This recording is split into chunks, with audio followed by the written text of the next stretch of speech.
ಎಲ್ಲ ಗ್ರಾಹಕ ಬಂಧುಗಳಿಗೂ ವಿಕಾಸ್ ಬ್ಯಾಂಕ್ ಅಧಿಕಾರಿಯಾದ ನಾನು ಶ್ರೀಮತಿ ಅನುಪಮಾ ಎಚ್ಎಂ ಇಂದಿನ ನಮ್ಮ ಗಣಿ ಹಬ್ಬದ ಪ್ರಯುಕ್ತ ಆಯೋಜಿಸಿರುವ ಉಪನ್ಯಾಸ ಮಾಲೆ ಕಾರ್ಯಕ್ರಮಕ್ಕೆ ಸ್ವಾಗತಿಸುತ್ತೇನೆ. ಇದೀಗ ನಾನು ಗಣ್ಯರುಗಳನ್ನು ಆಹ್ವಾನಿಸುತ್ತೇನೆ.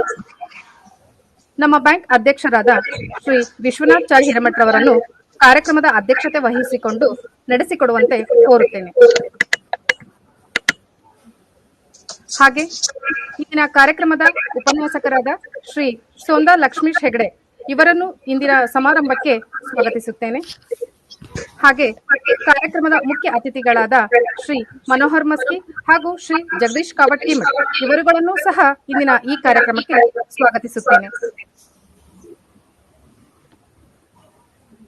ಇದೀಗ ಕಾರ್ಯಕ್ರಮವನ್ನು ಪರಿಚಯ ಮತ್ತು ಸ್ವಾಗತದೊಂದಿಗೆ ಆರಂಭಿಸೋಣ.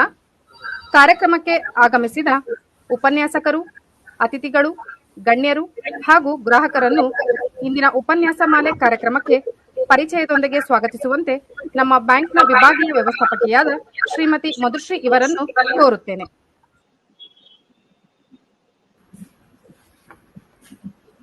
ಎಲ್ಲರಿಗೂ ನಮಸ್ಕಾರ. ನಮ್ಮ ಬ್ಯಾಂಕಿನ ಸಂಸ್ಥಾಪಕರು ಹಾಗೂ ಹಾಲಿ ಬ್ಯಾಂಕಿನ ಅಧ್ಯಕ್ಷರು ಆಗಿರುವಂತಹ ಶ್ರೀ ವಿಶ್ವನಾಥ್ ಚ ಹಿರೇಮಠರವರು ಕಾರ್ಯಕ್ರಮದ ಅಧ್ಯಕ್ಷತೆಯನ್ನು ವಹಿಸಿಕೊಂಡು ನಡೆಸಿಕೊಡಲಿದ್ದಾರೆ. ಅವರಿಗೆ ನಿಮ್ಮೆಲ್ಲರ ಪರವಾಗಿ ತುಂಬು ಹೃದಯದ ಸ್ವಾಗತವನ್ನ ಬಯಸ್ತಾ ಇದ್ದೇನೆ. ಹಾಗೆ ಇಂದಿನ ಕಾರ್ಯಕ್ರಮದ ಉಪನ್ಯಾಸಕರಾದ ಶ್ರೀ ಸೋಂದೆ ಲಕ್ಷ್ಮೀಶ್ ಹೆಗಡೆ ಇವರು ಕಳೆದ 15 ವರ್ಷಗಳಿಂದ ಸಕ್ರಿಯವಾಗಿ ಇತಿಹಾಸ ಸಂಶೋಧನೆಯಲ್ಲಿ ಭಾಗವಹಿಸಿದ್ದು ಇವರ 400ಕ್ಕೂ ಹೆಚ್ಚು ಲೇಖನಗಳು ಹಾಗೂ 12 ಕೃತಿಗಳು ಪ್ರಕಟಗೊಂಡಿವೆ. ಇವರ ಸಂಶೋಧನೆಗಾಗಿ ಪ್ರತಿಷ್ಠಿತ ಬಸವರಾಜ್ ಕಟ್ಟಿಮನಿ ಹಾಗೂ ಕದಂಬ ಸೇವಾ ರತ್ನ ರಾಜ್ಯ ಪ್ರಶಸ್ತಿಗಳು ದೊರೆತಿವೆ. 10 ಸಂಘ ಸಂಸ್ಥೆಗಳಿಂದ ಇವರು ಸನ್ಮಾನ ಮತ್ತೆ ಪುರಸ್ಕಾರವನ್ನ ಪಡೆದಿದ್ದು 2014ರಿಂದ ಉತ್ತರ ಕನ್ನಡ ಜಿಲ್ಲೆಯ ಸೋಂದೆಯಲ್ಲಿ ರಾಜ್ಯ ಮಟ್ಟದ ಇತಿಹಾಸ ಸಮ್ಮೇಳನ ಮತ್ತು ಸೋಂದೆ ಸದಾಶಿವರಾಯರ ಪ್ರಶಸ್ತಿ ಪ್ರದಾನ ಸಮಾರಂಭದ ಸಂಚಾಲಕತ್ವವನ್ನ ವಹಿಸಿಕೊಂಡಿದ್ದಾರೆ. 2009ರಲ್ಲಿ ರಂಗಚರಿತೆ ರಂಗ ಸಂಘಟನೆಯ ಸ್ಥಾಪನೆಯನ್ನ ಮಾಡಿದ್ದು ನಾಡಿನಾದ್ಯಂತ 500ಕ್ಕೂ ಹೆಚ್ಚು ಉಪನ್ಯಾಸಗಳನ್ನ ನೀಡಿದಂತವರಾಗಿದ್ದಾರೆ. ಇವರನ್ನ ಕಾರ್ಯಕ್ರಮಕ್ಕೆ ಹೃತ್ಪೂರ್ವಕವಾಗಿ ನಾನು ಇಲ್ಲಿ ಸ್ವಾಗತಿಸ್ತಾ ಇದ್ದೇನೆ. ವಿಕಾಸ್ ಬ್ಯಾಂಕ್ ಆರಂಭಕ್ಕೂ ಮುನ್ನವೇ ಸೂಕೋ ಬ್ಯಾಂಕ್ ಪ್ರಾರಂಭಿಸಲು ಎಲ್ಲ ಅಗತ್ಯ ಮಾಹಿತಿಗಳನ್ನು ಸಂಗ್ರಹಿಸಿದ್ದ ಇಂದಿನ ಕಾರ್ಯಕ್ರಮದ ಮುಖ್ಯ ಅತಿಥಿಗಳಲ್ಲಿ ಒಬ್ಬರಾದಂಥ ಶ್ರೀ ಮನೋಹರ್ ಮಸ್ಕಿ ಇವರು ಹೊಸಪೇಟೆಯಲ್ಲಿ ನಮ್ಮ ವಿಕಾಸ್ ಬ್ಯಾಂಕ್ ಆರಂಭಿಸಲು ಅಗತ್ಯವಿರುವಂತಹ ಎಲ್ಲ ಮಾಹಿತಿಗಳನ್ನ ನಮ್ಮೊಂದಿಗೆ ವಿನಿಮಯ ಮಾಡಿಕೊಂಡು ಬ್ಯಾಂಕ್ ಆರಂಭಿಸಲು ಸಕಲ ಸಹಕಾರವನ್ನ ನೀಡಿರ್ತಾರೆ.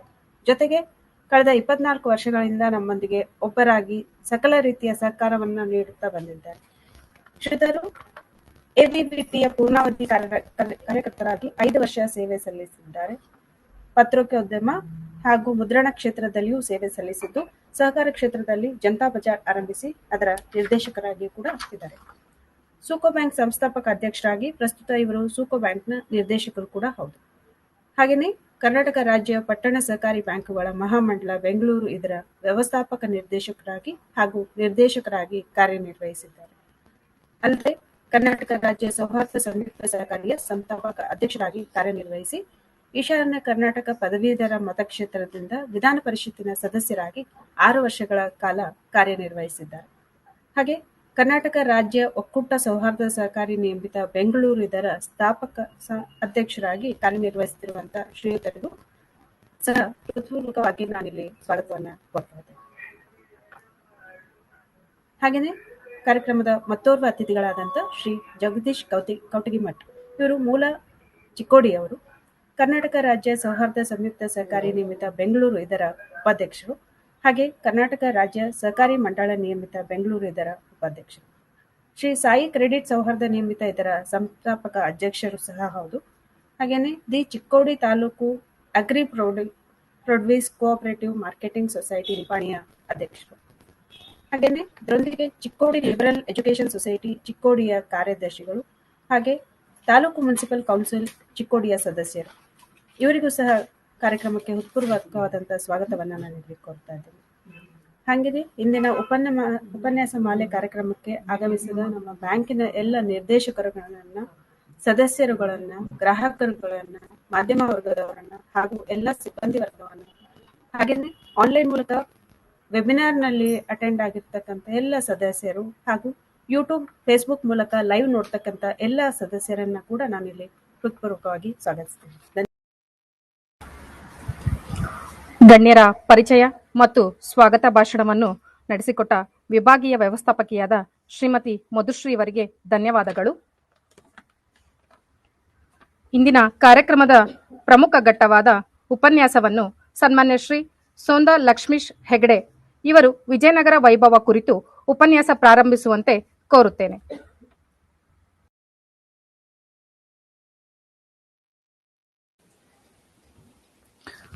ಸರ್ವೇಭ್ಯೋ ನಮಸ್ಕಾರ. ವಿಕಾಸ್ ಬ್ಯಾಂಕ್ ಇದರ ಬೆಳ್ಳಿ ಹಬ್ಬದ ಪ್ರಯುಕ್ತ ಈ ಸಂಸ್ಥೆಯವರು ಬಹಳ ಉಪಯುಕ್ತವಾದಂತಹ ಒಂದು ಕಾರ್ಯಕ್ರಮವನ್ನು ಹಮ್ಮಿಕೊಂಡಿದ್ದಾರೆ. ಅದು ಸರಣಿ ಕಾರ್ಯಕ್ರಮ, ಉಪನ್ಯಾಸ ಮಾಲೆ, ವಿಕಾಸ ಬೆಳ್ಳಿ ಹಬ್ಬದ ನಿಮಿತ್ತ ಉಪನ್ಯಾಸ ಮಾಲೆ. ಬಹುಶಃ ಇವರ ಒಂದು ಆಶಯ, ಇವರ ಈ ಪ್ರಸ್ತುತ ಕಾಲಘಟ್ಟದಲ್ಲಿ ಇವರು ಮಾಡಿದಂತಹ ಒಂದು ಯೋಚನೆಯೇ ಈ ಒಂದು ಬ್ಯಾಂಕ್ನ ಒಂದು ಪ್ರಬುದ್ಧತೆಯನ್ನ ಪ್ರತಿನಿಧಿಸ್ತದೆ ಅಂತ ನಾನಂತೂ ಭಾವಿಸ್ಕೊಳ್ತಾ ಇದ್ದೀನಿ. ಈ ರೀತಿಯ ಒಂದು ಆಲೋಚನೆಗಳನ್ನ ಮಾಡತಕ್ಕಂತಹ ಬ್ಯಾಂಕ್ಗಳು ಇವೇ ಹೇಳುವಂತಹ ಒಂದು ಅಚ್ಚರಿ ಸಂಗತಿ ಕೂಡ ನನಗೀಗ ವೈಯಕ್ತಿಕವಾಗಿ ಆಗ್ತಾ ಇದೆ. ಯಾಕೆಂತಂದ್ರೆ ಬ್ಯಾಂಕ್ ಅಂದ ತಕ್ಷಣ ಎಲ್ಲೋ ಒಂದು ಕಡೆ ಅದರ ಕಾರ್ಯವ್ಯಾಪ್ತಿ, ಸ್ವರೂಪ, ಲಕ್ಷಣಗಳು, ಅದರ ನಡೆ ಇವೆಲ್ಲ ವಿಭಿನ್ನವಾಗಿರ್ತದೆ. ಅಂಥ ಸಂದರ್ಭದಲ್ಲಿ ಈ ಉಪನ್ಯಾಸ ಮಾಲೆಗಳನ್ನು, ಅದರಲ್ಲೂ ಇತಿಹಾಸ ಸಂಬಂಧಿಯಾದಂತಹ ಉಪನ್ಯಾಸ ಸರಣಿ ಕಾರ್ಯಕ್ರಮವನ್ನ ಬೆಳ್ಳಿ ಹಬ್ಬದ ನಿಮಿತ್ತವಾಗಿ ನಡೆಸ್ತಾ ಇರುವಂಥದ್ದು ನಿಜಕ್ಕೂ ತುಂಬಾ ಅರ್ಥಪೂರ್ಣ ಅಂತ ನಾನು ಭಾವಿಸ್ತಾ ಇದ್ದೇನೆ. ಇಲ್ಲಿ ಇತಿಹಾಸ, ವಿಜಯನಗರದ ವೈಭವ ಅಂತ ಇವತ್ತಿನ ಶೀರ್ಷಿಕೆ. ವಿಜಯನಗರ ಅಂದ ತಕ್ಷಣ ನಮಗೆ ಇತಿಹಾಸದ ಒಂದು ಸ್ಮರಣೆ ಆಗುತ್ತದೆ.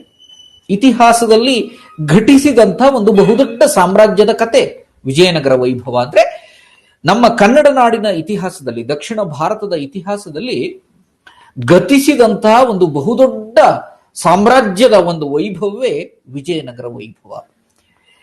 ಸಾಮಾನ್ಯವಾಗಿ ಈಗ ವಿಜ್ಞಾನ ತಂತ್ರಜ್ಞಾನಗಳು ಇಷ್ಟು ಉಚ್ಛ್ರಾಯ ಸ್ಥಿತಿಗೆ ತಲುಪಿದೆ. ಈಗ ನಮಗೆಲ್ಲರಿಗೂ ಗೊತ್ತಿದೆ, ನಾವೆಲ್ಲ ಆ ಜೆನಿತ್ ಸ್ಟೇಜ್ ಅಲ್ಲಿ ಇದ್ದೇವೆ. ವಿಜ್ಞಾನ ಮತ್ತು ತಂತ್ರಜ್ಞಾನದ ಉಚ್ಛ್ರಾಯ ಸ್ಥಿತಿಯೊಳಗೆ ನಾವಿದ್ದೇವೆ. ಇಂತಹ ಸಂದರ್ಭದಲ್ಲಿ ನಮಗೆ ಇತಿಹಾಸದ ಪ್ರಸ್ತುತತೆ ಏನು, ಯಾಕೆ, ಬಹಳ ಮುಖ್ಯವಾಗಿ ಇರುವಂತಹ ಒಂದು ವಿಚಾರ, ಪ್ರಶ್ನೆ. ಸಾಮಾನ್ಯವಾಗಿ ನಾನು ಎಲ್ಲ ಕಡೆಗೂ ಇಂಥದ್ದೊಂದು ಉದಾಹರಣೆಯನ್ನ ಕೊಟ್ಟೆ ಮುಂದುವರಿಯುವುದುಂಟು. ಯಾಕೆಂತಂದ್ರೆ ಇದಕ್ಕಿಂತ ಉತ್ತಮವಾದಂತಹ ಉದಾಹರಣೆ ನನಗೆ ಸಿಕ್ಕಿಲ್ಲ. ಆ ಕಾರಣಕ್ಕೋಸ್ಕರ this is the best example. So ಅದನ್ನೇ ನಾನು ಈ ಸಂದರ್ಭದಲ್ಲೂ ಕೂಡ ತಿಳಿಸ್ಲಿಕ್ಕೆ ಇಚ್ಛೆ ಪಡ್ತೇನೆ ಕೇಳುಗರೆಲ್ಲರಿಗೂ. ಏನು ಅಂತಂದ್ರೆ ಇತಿಹಾಸದ ಪ್ರಸ್ತುತತೆಗೆ ಒಂದು ಒಳ್ಳೆ ಉದಾಹರಣೆ. ಈಗ ನಾವು ವರ್ತಮಾನದಲ್ಲಿ ಒಂದು ವಾಹನವನ್ನ ಚಲಾಯಿಸ್ತಾ ಇರ್ತೇವೆ. ಆ ವಾಹನಕ್ಕೊಂದು ಮಿರರ್ ಇರುತ್ತೆ. ಒಂದು ಮಿರರ್ ಇರುತ್ತೆ. ಮಿರರ್ ಇರದೆ ಹೋದ್ರೆ ಅದು ಅಪರಾಧ. ಈ ಲೌಕಿಕ ಬದುಕಿನಲ್ಲಿ, ಈ ಕಾಲಘಟ್ಟದಲ್ಲಿ ವಾಹನಕ್ಕೆ ಮಿರರ್ ಇರದಿದ್ದರೆ ಅಪರಾಧ ಅಲ್ವಾ? ವಾಹನಕ್ಕೆ ಮಿರರ್ ಯಾಕೆ ಬೇಕು ಹಾಗಾದ್ರೆ? ವಾಹನ ಮುಂದೆ ಹೋಗಲಿಕ್ಕೆ ಇಂಜಿನ್ ಸಾಕು, 4 ಟೈರ್ಗಳು ಸಾಕು, ಡ್ರೈವರ್ ಇರಬೇಕು, ಸ್ಟೇರಿಂಗ್ ಇರಬೇಕು, ಉಳಿದಂತಹ ಎಲ್ಲ ಯಾಂತ್ರೀಕೃತ ಸೌಲಭ್ಯಗಳು ಆ ವಾಹನಕ್ಕಿದ್ರೆ ಸಾಕು, ವಾಹನ ಮುಂದೆ ಹೋಗ್ತದೆ. ಮಿರರ್ ಇರಲೇಬೇಕು ಅಂತ ಇಲ್ಲ ಅಲ್ವಾ? ವಾಹನ ಮುಂದೆ ಹೋಗ್ಲಿಕ್ಕೆ ಮಿರರ್ನ ಅನಿವಾರ್ಯತೆ ಏನಿಲ್ಲ. ಆದ್ರೂ ಮಿರರ್ ಯಾಕೆ ಬೇಕು? ಮಿರರ್ ಬೇಕಾಗಿದ್ದು ಹಿಂದಿನ ಒಂದು ವಿದ್ಯಮಾನಗಳನ್ನ ನಮಗೆ ನೋಡ್ಕೊಳ್ಳಿಕ್ಕೆ ಮಿರರ್ ಬೇಕು ಅಲ್ವಾ? ಒಂದ್ ವೇಳೆ ನೋಡ್ಕೊಳ್ದೆ ಹೋದ್ರೆ ಏನಾಗತ್ತೆ? ಮುಂದೆ ಅಪಘಾತ ಆಗತ್ತೆ. ನೋಡಿ, ಒಂದು ಬಹಳ ಇದರಲ್ಲಿ ಸೂಕ್ಷ್ಮತೆ ಎಷ್ಟು ಅಡಗಿದೆ ಅಂದ್ರೆ, ವರ್ತಮಾನದಲ್ಲಿ ನಮ್ಮ ವಾಹನದ ಒಂದು ಮಿರರ್ ಏನಿದೆಯಲ್ಲ, ಹಾಗೆ ನಮ್ಮ ಬದುಕಿನಲ್ಲಿ, ನಮ್ಮ ಬದುಕಿನ ಮಿರರ್ ಇತಿಹಾಸ. ನಮ್ಮ ಬದುಕು, ನಮ್ಮ ಭವಿಷ್ಯ, ನಮ್ಮ ವರ್ತಮಾನ ಸುಲಲಿತವಾಗಿ, ಸುವ್ಯವಸ್ಥಿತವಾಗಿ ನಡೆಯಬೇಕು ಅಂತಾದ್ರೆ ನಮ್ಮ ಬದುಕಿನ ಮಿರರ್ ಇತಿಹಾಸದ ಅರಿವು ನಮಗಿರಬೇಕು. ಇತಿಹಾಸದ ಅರಿವು ಇರದೆ ಹೋದ್ರೆ ನಮ್ಮ ವರ್ತಮಾನ ಮತ್ತು ನಮ್ಮ ಭವಿಷ್ಯ ಒಂದು ಸ್ಪಷ್ಟತೆಯ ಪರಿಧಿಯ ಒಳಗೆ ಬರಲಿಕ್ಕೆ ಸಾಧ್ಯವೇ ಇಲ್ಲ. ಈ ನೆಲಗಟ್ಟಿನಲ್ಲಿ ನಾವು ಇತಿಹಾಸವನ್ನ ಅರಿಯಲೇಬೇಕು. ಅದಕ್ಕಾಗಿ ಮಾನ್ಯ ಅಂಬೇಡ್ಕರ್ ಅವರು ಹೇಳಿದ್ರು, ಇತಿಹಾಸದ ಮಹತ್ವವನ್ನು ಬಹಳ ಅದ್ಭುತವಾಗಿ ಹೇಳ್ತಾರೆ. ಯಾವೊಬ್ಬ ವ್ಯಕ್ತಿ ಇತಿಹಾಸವನ್ನ ತಿಳಿದುಕೊಳ್ಳಲಿಕ್ಕೆ ಸಾಧ್ಯ ಇಲ್ವೋ ಅಥವಾ ವಿಫಲನಾಗ್ತಾನೋ, ಅವನಿಂದ ಯಾವುದೇ ಕ್ಷೇತ್ರದಲ್ಲಿ ಇತಿಹಾಸ ಸೃಷ್ಟಿಯೂ ಕೂಡ ಸಾಧ್ಯ ಇಲ್ಲ. ಅಂದ್ರೆ ಅವನಿಂದ ಸಾಧನೆ ಆಗೋದಿಲ್ಲ. ಇತಿಹಾಸ ಸೃಷ್ಟಿ ಅಂದ್ರೆ ಏನು? ಇದರ ಅರ್ಥ ಸಾಧನೆ ಆಗುವುದಿಲ್ಲ ಅಂತಂದ್ರೆ, ನಮ್ಮ ಬದುಕಿನಲ್ಲಿ ನಾವೊಂದು ಸಾಧನೆ ಮಾಡಬೇಕು ಅಂತಂದ್ರೆ ನಾವು ಇತಿಹಾಸದ ಅರಿವನ್ನು ಹೊಂದಿರಲೇಬೇಕು. ಅಂದಾಗ ಮಾತ್ರ ನಮ್ಮಲ್ಲಿ ಸಾಧನೆ ಅನ್ನುವುದು ಸಾಧ್ಯ ಆಗುತ್ತದೆ.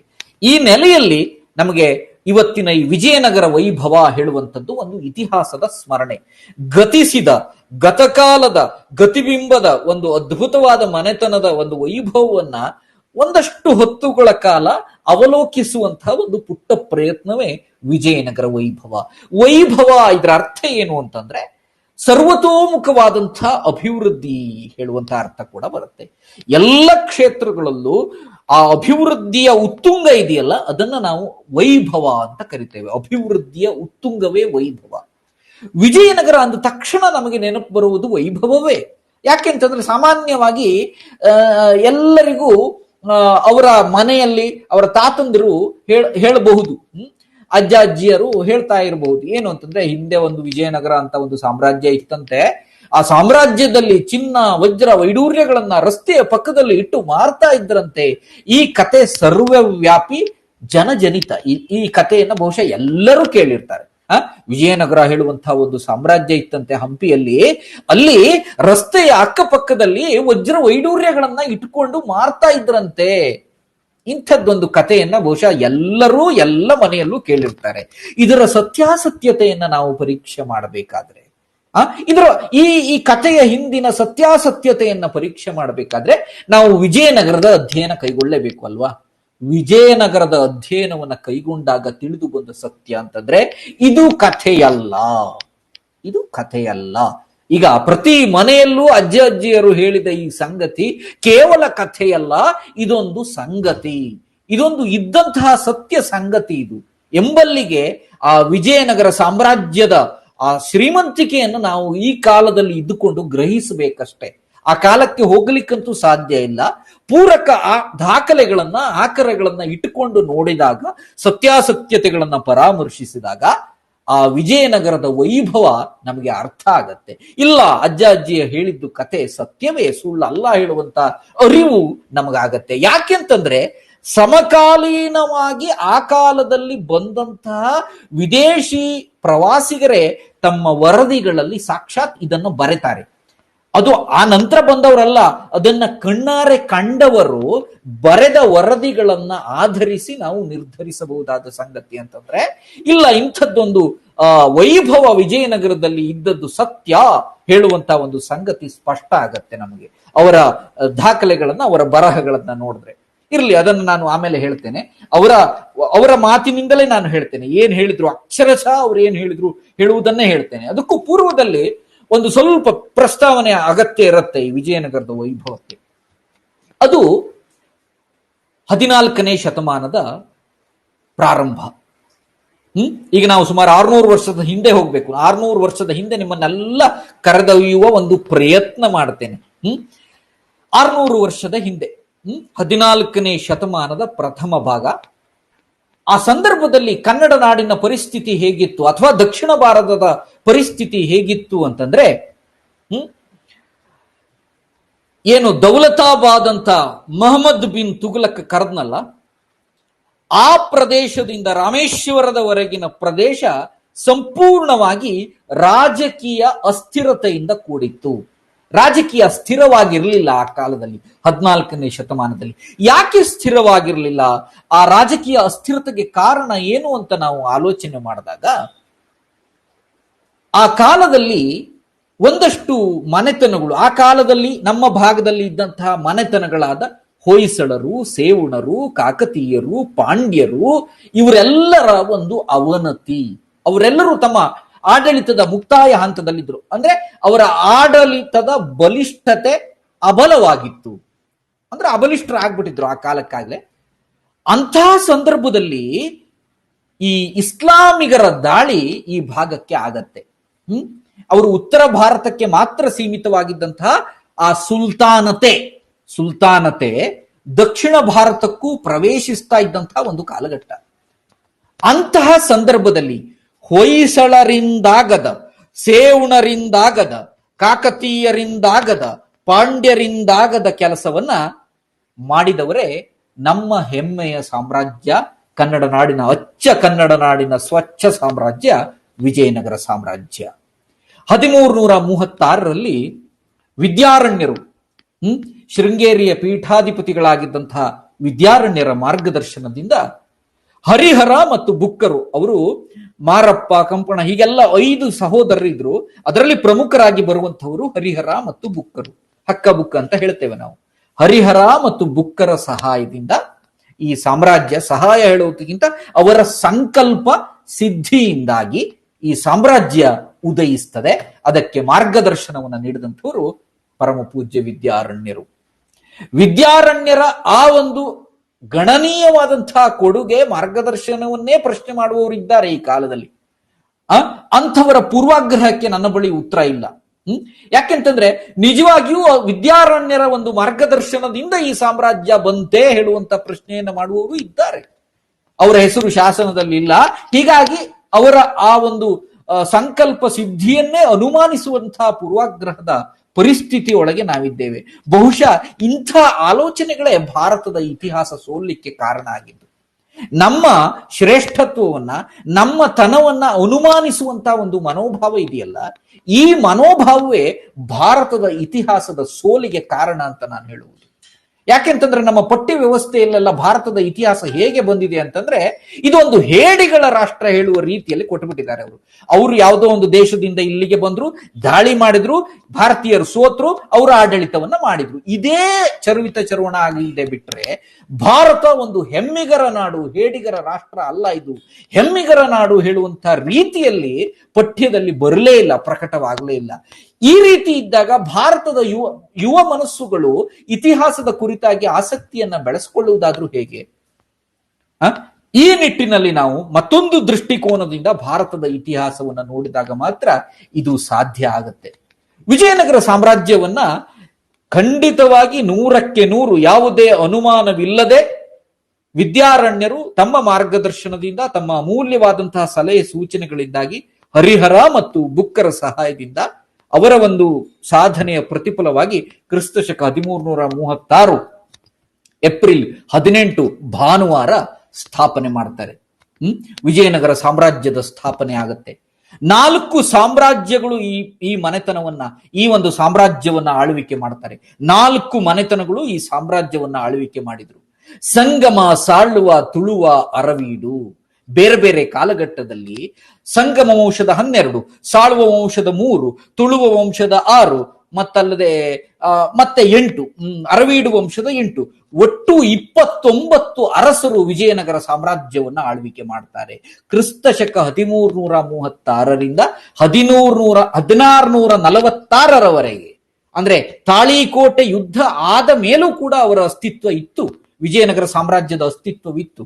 1646ರವರೆಗೆ ಹೇಳಿದ್ನಲ್ಲ, ಸಂಗಮ ವಂಶದ 12, ಸಾಳುವ ವಂಶದ 3, ತುಳುವ ವಂಶದ 6, ಮತ್ತಲ್ಲದೆ ಅರವೀಡು ವಂಶದ 8, ಇವಿಷ್ಟು 29 ಅರಸರುಗಳು ಸುಮಾರು 3.5 ಶತಮಾನಗಳ ಕಾಲ ಆಳ್ವಿಕೆಯನ್ನ ಮಾಡ್ತಾರೆ ವಿಜಯನಗರ ಸಾಮ್ರಾಜ್ಯವನ್ನ.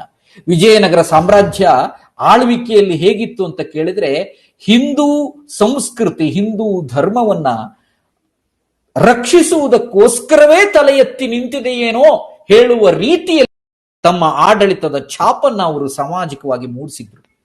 ಆ ಕಾಲದಲ್ಲಿ ಅಂಥದ್ದೊಂದು ಅನಿವಾರ್ಯತೆ ಕೂಡ ಇತ್ತು. ನಾನು ಹೇಳದ್ನಲ್ಲ, ಏನು ಉತ್ತರದಿಂದ ಬಂದಂತಹ ಇಸ್ಲಾಮಿಗರು ತಮ್ಮ ಸುಲ್ತಾನತೆಯನ್ನ ದಕ್ಷಿಣ ಭಾರತದಲ್ಲೂ ಪ್ರವರ್ಧಿಸುವ ನಿಟ್ಟಿನಲ್ಲಿ ಪ್ರಯತ್ನಿಸ್ತಾ ಇದ್ದಂತಹ ಕಾಲಘಟ್ಟದಲ್ಲಿ ಇಂಥದ್ದೊಂದು ನಮ್ಮ ಅಚ್ಚ ಸಂಸ್ಕೃತಿಯ ಸಾಮ್ರಾಜ್ಯ ತಲೆ ಎತ್ತಿ ನಿಂತು ಹಿಂದೂ ಸಂಸ್ಕೃತಿ, ಹಿಂದೂ ಧರ್ಮವನ್ನ ಕಾಪಾಡುವಂತಹ ಪ್ರಯತ್ನವನ್ನ ಮಾಡಿ ಅದರಲ್ಲಿ ಯಶಸ್ವಿಯನ್ನ ಕಾಣುತ್ತದೆ. ಇದು ವೈಭವ, ಇದು ವೈಭವ. ಈ ಒಂದು ರಕ್ಷಣೆಯ ಮನೋಪ್ರಜ್ಞೆಯನ್ನ ಪರಿಣಾಮಕಾರಿಯಾಗಿ ಸ್ಥಾಪಿಸುವಲ್ಲಿ ಯಶಸ್ವಿಯಾದರಲ್ಲ, ಇದು ವೈಭವ. ವಿಜಯನಗರದ ವೈಭವವನ್ನು ನಾವು ಇಲ್ಲಿ ಕಾಣಬೇಕು. ಕೇವಲ ವೈಭವ ಅಂತಂದ್ರೆ ಶ್ರೀಮಂತಿಕೆ ಮಾತ್ರ ಅಲ್ಲ, ಅವರ ಆಶಯದಲ್ಲೂ ಒಂದು ವೈಭವ ಇರುತ್ತೆ, ಅವರ ಉದ್ದೇಶದಲ್ಲೂ ಒಂದು ವೈಭವ ಇರುತ್ತೆ, ಅವರ ಆಡಳಿತದ ಪ್ರತಿ ಲಕ್ಷಣಗಳಲ್ಲೂ ಒಂದು ವೈಭವ ಇರುತ್ತೆ. ವೈಭವದ ಸ್ವರೂಪಕ್ಕೆ ಒಂದು ನಿರ್ದಿಷ್ಟ ಚೌಕಟ್ಟಿಲ್ಲ. ವೈಭವ ಅಂದ್ರೆ ಎಲ್ಲ ಮುಖಗಳಲ್ಲೂ ನಾವು ಆಲೋಚನೆ ಮಾಡಬೇಕಾಗತ್ತೆ. ಅವ್ರು ಹೇಳಿದ್ನಲ್ಲ, ಅವರ ಆಶಯದಲ್ಲೇ ಒಂದು ವೈಭವ ಇತ್ತು. ಯಾವುದು ಆ ವೈಭವ? ಇಲ್ಲ, ನಶಿಸ್ತಾ ಇದ್ದಂಥ, ಕ್ಷೀಣಿಸ್ತಾ ಇದ್ದಂಥ ಹಿಂದೂ ಸಂಸ್ಕೃತಿಯನ್ನ ರಕ್ಷಣೆ ಮಾಡಬೇಕು ಹೇಳುವಂತ ಒಂದು ಮನೋಪ್ರಜ್ಞೆ ಇದೆಯಲ್ಲ, ಅದೇ ವೈಭವ ಅಂತ ನಾನು ಅನ್ಕೊಳ್ತೇನೆ. ಅವರ ಆಶಯದಲ್ಲೇ ವೈಭವ ಇದೆ. ಇದು ವಿಜಯನಗರದ ವೈಭವ. ಸರಿ, ಆಡಳಿತವನ್ನ ಪ್ರಾರಂಭ ಮಾಡಿದ್ರು. ಒಬ್ಬೊಬ್ಬರೇ ಕೆಲವು ವರ್ಷಗಳ ಕಾಲ ಆಡಳಿತ ಮಾಡ್ತಾ ಮಾಡ್ತಾ ಮಾಡ್ತಾ ಹೋದ್ರು.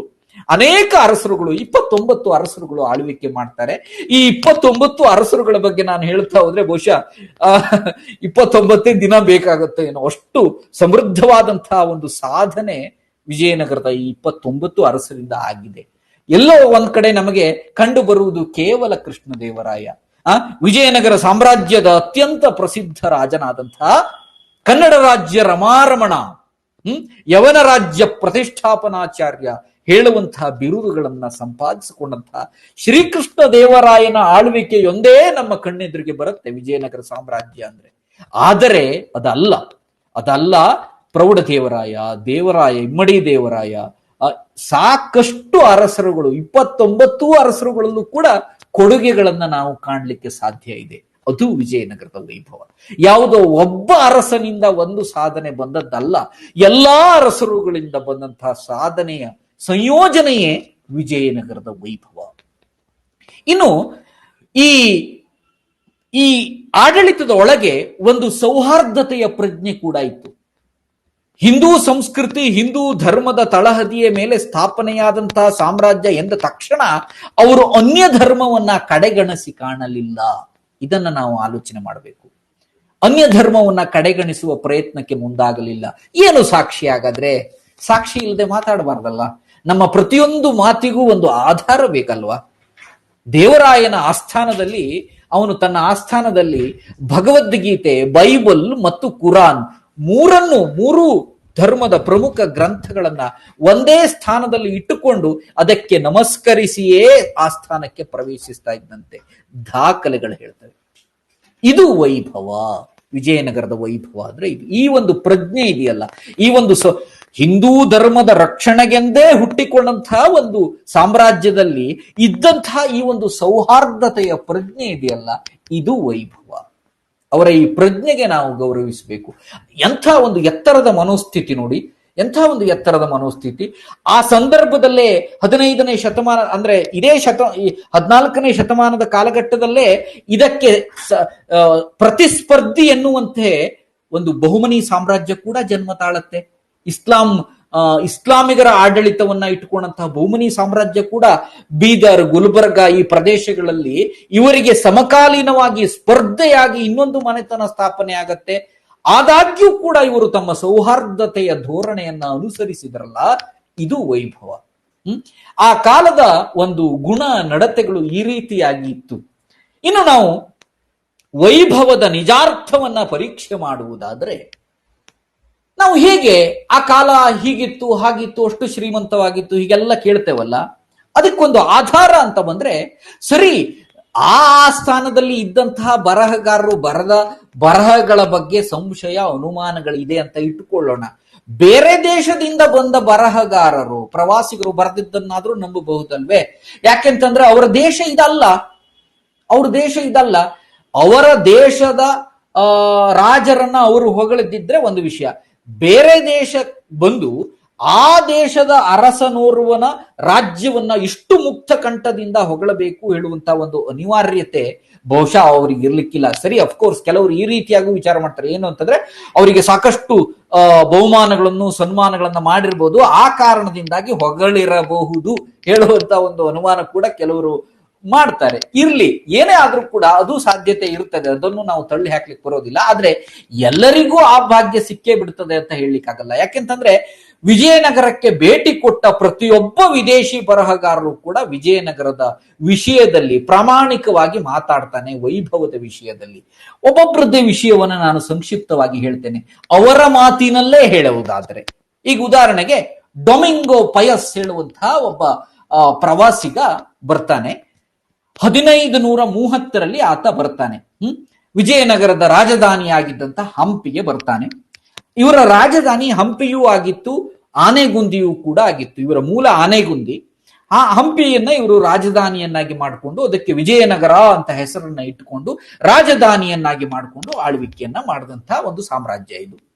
1530ರಲ್ಲಿ ಡೊಮಿಂಗೋ ಪಯಸ್ ಈ ಪ್ರದೇಶಕ್ಕೆ ಭೇಟಿಯನ್ನ ನೀಡ್ತಾನೆ.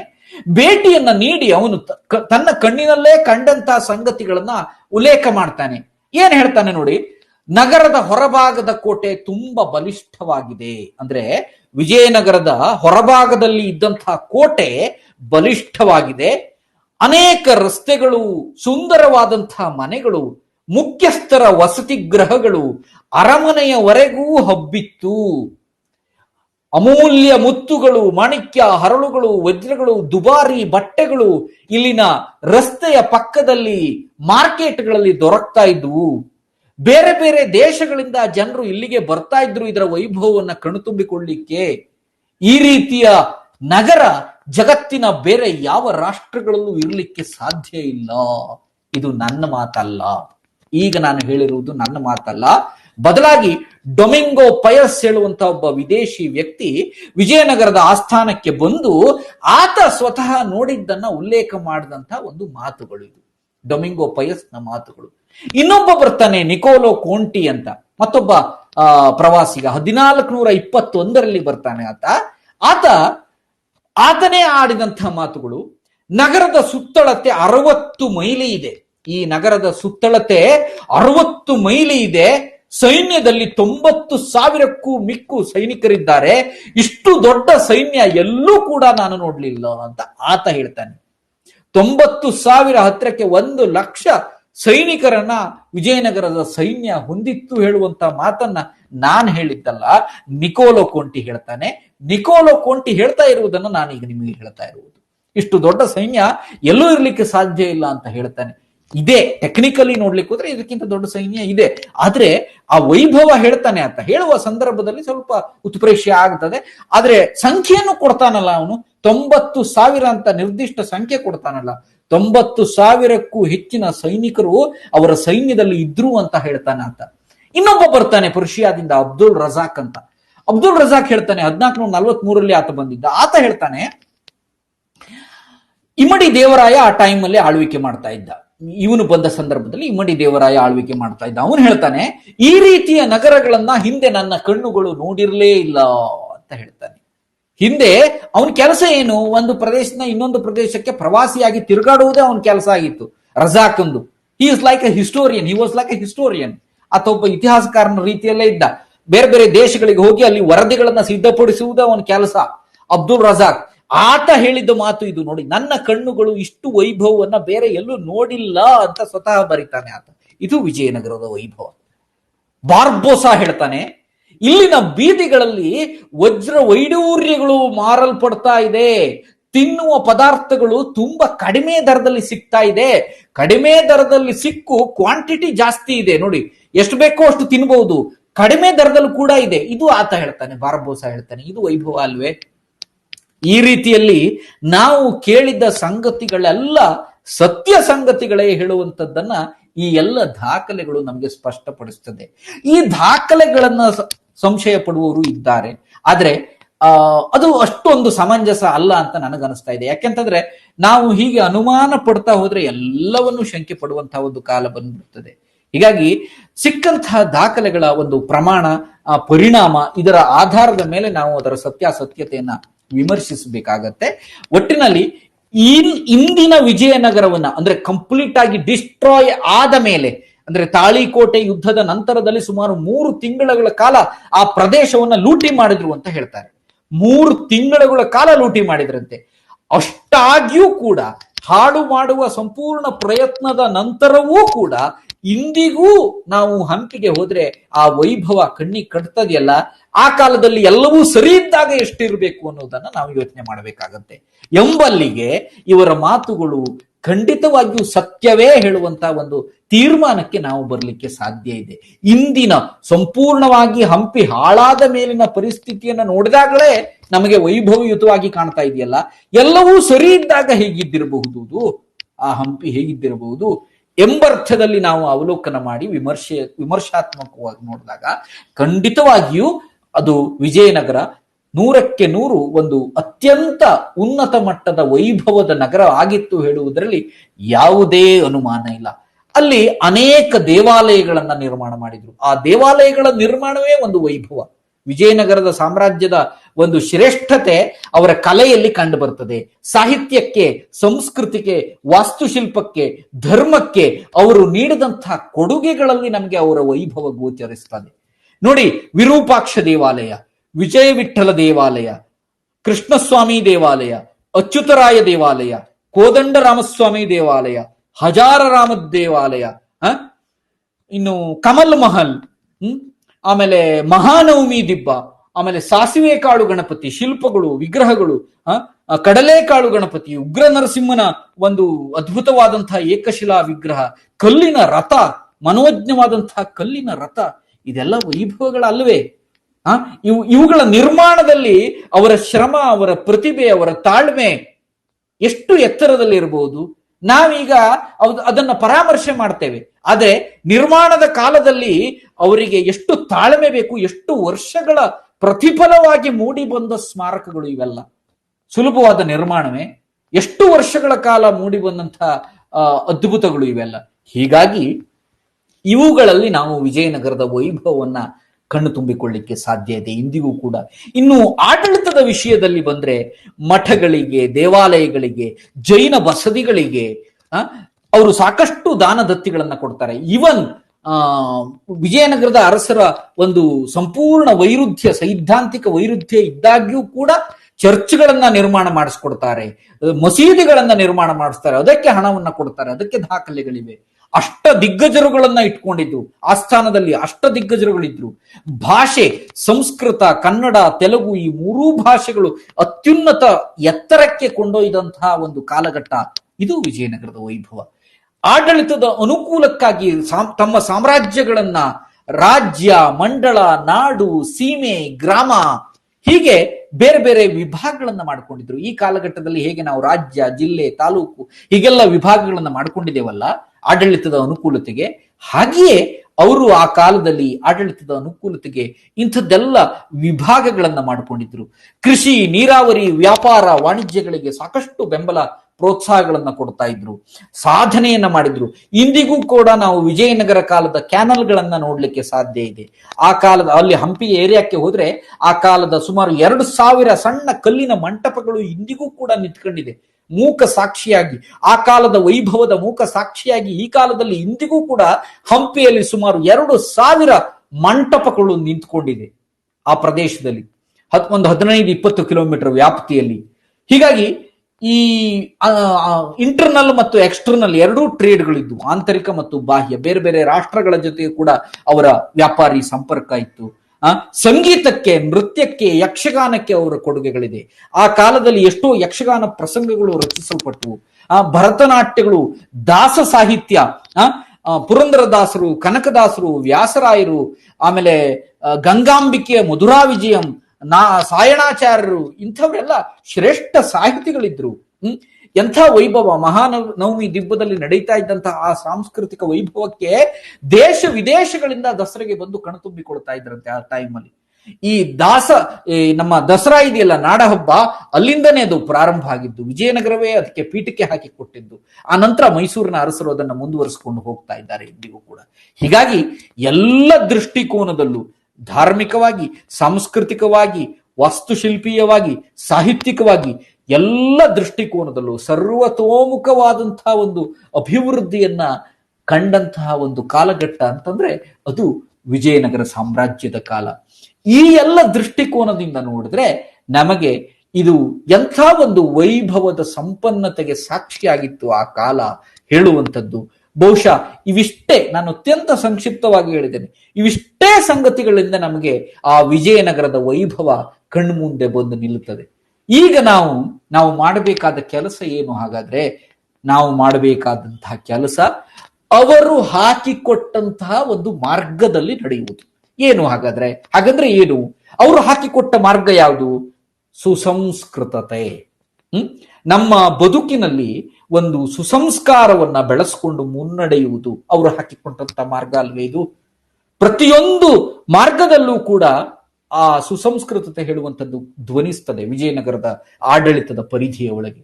ಈ ನಿಟ್ಟಿನಲ್ಲಿ ಆ ಮಾರ್ಗದಲ್ಲಿ ನಾವು ನಡೆಯುವುದು ಒಂದಾದ್ರೆ, ಇನ್ನೊಂದು ಅಂತಂದ್ರೆ ಅವರ ಸ್ಮಾರಕಗಳು ಏನಿದೆಯಲ್ಲ ಈಗ ಅದನ್ನ ಒಳ್ಳೆಯ ರೀತಿಯಲ್ಲಿ ಕಾಪಾಡಿಕೊಳ್ಳುವುದು ನಾವು ಮಾಡಬೇಕಾದಂತಹ ಒಂದು ದೊಡ್ಡ ಕೆಲಸ ಅಂದ್ರೆ ಅದೇ. ಅದನ್ನ ಕಾಪಾಡಿಕೊಂಡ್ರೆ ಸಾಕು, ಅವರ ಒಂದು ಸ್ಮಾರಕಗಳನ್ನ ಕಾಪಾಡಿಕೊಂಡ್ರೆ ಸಾಕು. ಅದೇ ಅವರಿಗೆ ನಾವು ಕೊಡಬಹುದಾದಂತಹ ಒಂದು ಬಹುದೊಡ್ಡ ಗೌರವ ಅಂತ ನಾನು ಭಾವಿಸ್ತೇನೆ. ನಮ್ಮ ಯುವ ಮನಸ್ಸುಗಳಿಗೆ ಐತಿಹಾಸಿಕ ಪ್ರಜ್ಞೆ ಇನ್ನೂ ಜಾಸ್ತಿ ಆಗ್ಬೇಕು. ನೋಡಿ, ಎಷ್ಟೊಂದು ಎಜುಕೇಟೆಡ್ ಆಗಿದ್ರು ಕೂಡ ಕೆಲವು ಕಾಲೇಜಿನ ವಿದ್ಯಾರ್ಥಿಗಳು ಪ್ರವಾಸಕ್ಕೆ ಹೋದಾಗ ಅಷ್ಟು ಸುಂದರವಾಗಿ ಇರುವಂತಹ ಒಂದು ಆ ನಯನ ಮನೋಹರವಾದಂತಹ ಕಂಬಗಳ ಮೇಲೆ ಆಧುನಿಕ ಶಾಸನವನ್ನ ಕೆತ್ತಿ ಬರ್ತಾರಲ್ಲ, ಇದು ಏನನ್ನು ತೋರಿಸ್ತದೆ ಅಂತಂದ್ರೆ ಅವರಿಗೆ ಐತಿಹಾಸಿಕ ಪ್ರಜ್ಞೆಯ ಕೊರತೆ ಇದೆ. ಆ ಪ್ರಜ್ಞೆಯನ್ನು ನಾವು ತುಂಬುವ ಪ್ರಯತ್ನವನ್ನ ಮಾಡಬೇಕು.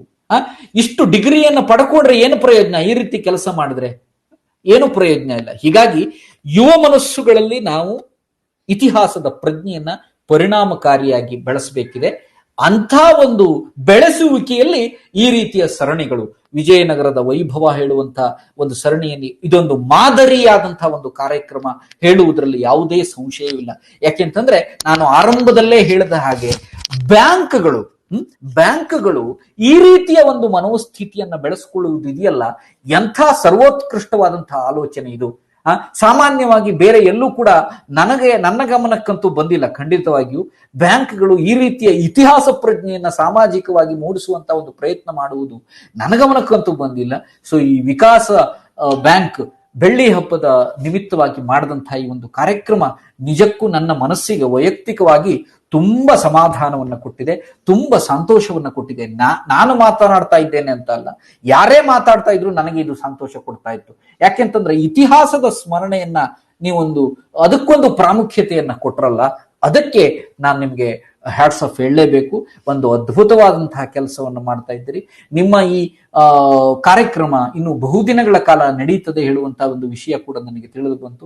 ಈ ಅವಕಾಶಕ್ಕಾಗಿ ನಿಮ್ಮ ಬ್ಯಾಂಕಿನ ಅಧ್ಯಕ್ಷರಿಗೆ, ಹಾಗಲ್ಲದೆ ಪದಾಧಿಕಾರಿಗಳಿಗೆ, ಆತ್ಮೀಯರಾದಂತಹ ಶ್ರೀ ಅಮೃತ್ ಜೋಶಿ ಅವರಿಗೆ ಮತ್ತೆಲ್ಲರಿಗೂ ಕೂಡ ನನ್ನ ಕೃತಜ್ಞತೆಗಳು, ಪ್ರಣಾಮಗಳನ್ನ ತಿಳಿಸ್ತಾ, ಇತಿಹಾಸದ ಪ್ರಜ್ಞೆ ಸಮಾಜದಲ್ಲಿ ಜಾಗೃತವಾಗಲಿ, ಪರಿಣಾಮಕಾರಿಯಾಗಿ ಮೂಡಿ ಬರಲಿ ಅಂತ ಹೇಳ್ತಾ, ಇತಿಹಾಸಂ ಗೆಲ್ಗೆ, ಇತಿಹಾಸಂ ಬಾಳ್ಗೆ.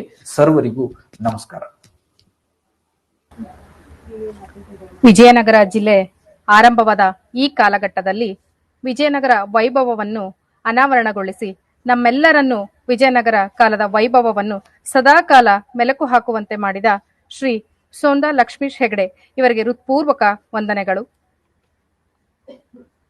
ಇದೀಗ ಕಾರ್ಯಕ್ರಮದಲ್ಲಿ ಪಾಲ್ಗೊಂಡ ಅತಿಥಿಗಳಾದ ಸನ್ಮಾನ್ಯ ಶ್ರೀ ಮನೋಹರ್ ಮಸ್ಕಿ ಇವರು ಅತಿಥಿ ನುಡಿಗಳನ್ನಾಡುವಂತೆ ಕೋರುತ್ತೇನೆ. ಎಲ್ಲರಿಗೂ ನಮಸ್ಕಾರ. ನನ್ನ ಧ್ವನಿ ಕೇಳಿಸು ಅಂತ ನಾನು ಭಾವಿಸಿದ್ದೇನೆ. ಕೇಳ್ತಾ ಇದೆ. ವೇದಿಕೆ ಮೇಲಿರುವ ಎಲ್ಲರಿಗೂ, ಈ ವರ್ಚುವಲ್ ಸಭೆಯ ಪ್ರೇಕ್ಷಕರಾಗಿರುವ ಎಲ್ಲ ಸುಕೋ ಬ್ಯಾಂಕ್ ಅಂತ ಕ್ಷಮಿಸಿ, ವಿಕಾಸ್ ಬ್ಯಾಂಕಿನ ಎಲ್ಲ ಗ್ರಾಹಕರು ಮತ್ತು ಸ್ನೇಹಿತರು, ಹಿತೈಷಿಗಳಿಗೆ ನಮಸ್ಕಾರ. ಸೋಂದಾ ಲಕ್ಷ್ಮೀನಾರಾಯಣ ಹೆಗಡೆ ಅವರು ತುಂಬಾ ಅದ್ಭುತವಾಗಿ ವಿಜಯನಗರದ ಇತಿಹಾಸವನ್ನ ನಮ್ಮ ಮುಂದೆ ಕಟ್ಟಿಕೊಟ್ಟಿದ್ದಾರೆ.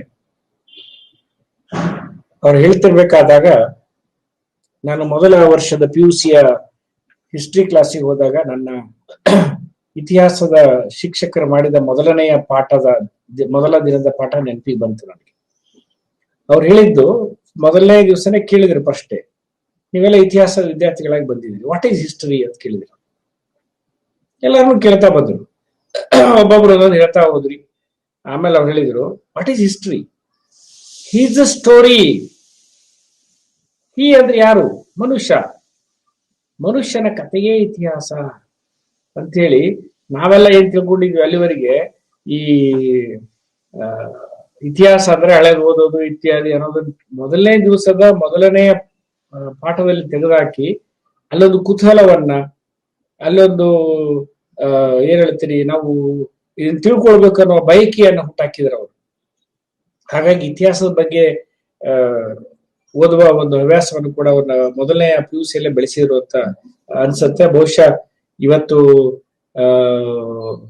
ಲಕ್ಷ್ಮೀಶ್ ಹೆಗಡೆ ಅವ್ರದ್ದು ವಿಜಯನಗರ ವೈಭವದ ಬಗ್ಗೆ ಕೇಳಿದ್ವಿ. ಇದಕ್ಕಿಂತ ಮುಂಚೆ ನಾನೊಂದು 3-4 ದಿನ ಕ್ಲಬ್ ಹೌಸ್ ಅಲ್ಲಿ ಅವ್ರದ್ದು ಸೋಂದಾ ಬಗ್ಗೆನೂ ನಾನು ಕೇಳಿದ್ದೆ. ಅಲ್ಲಿ ಕೂಡ ಅವರು ವಿವರವಾಗಿ ಅದನ್ನ ತಿಳಿಸಿಕೊಟ್ಟಿದ್ರು.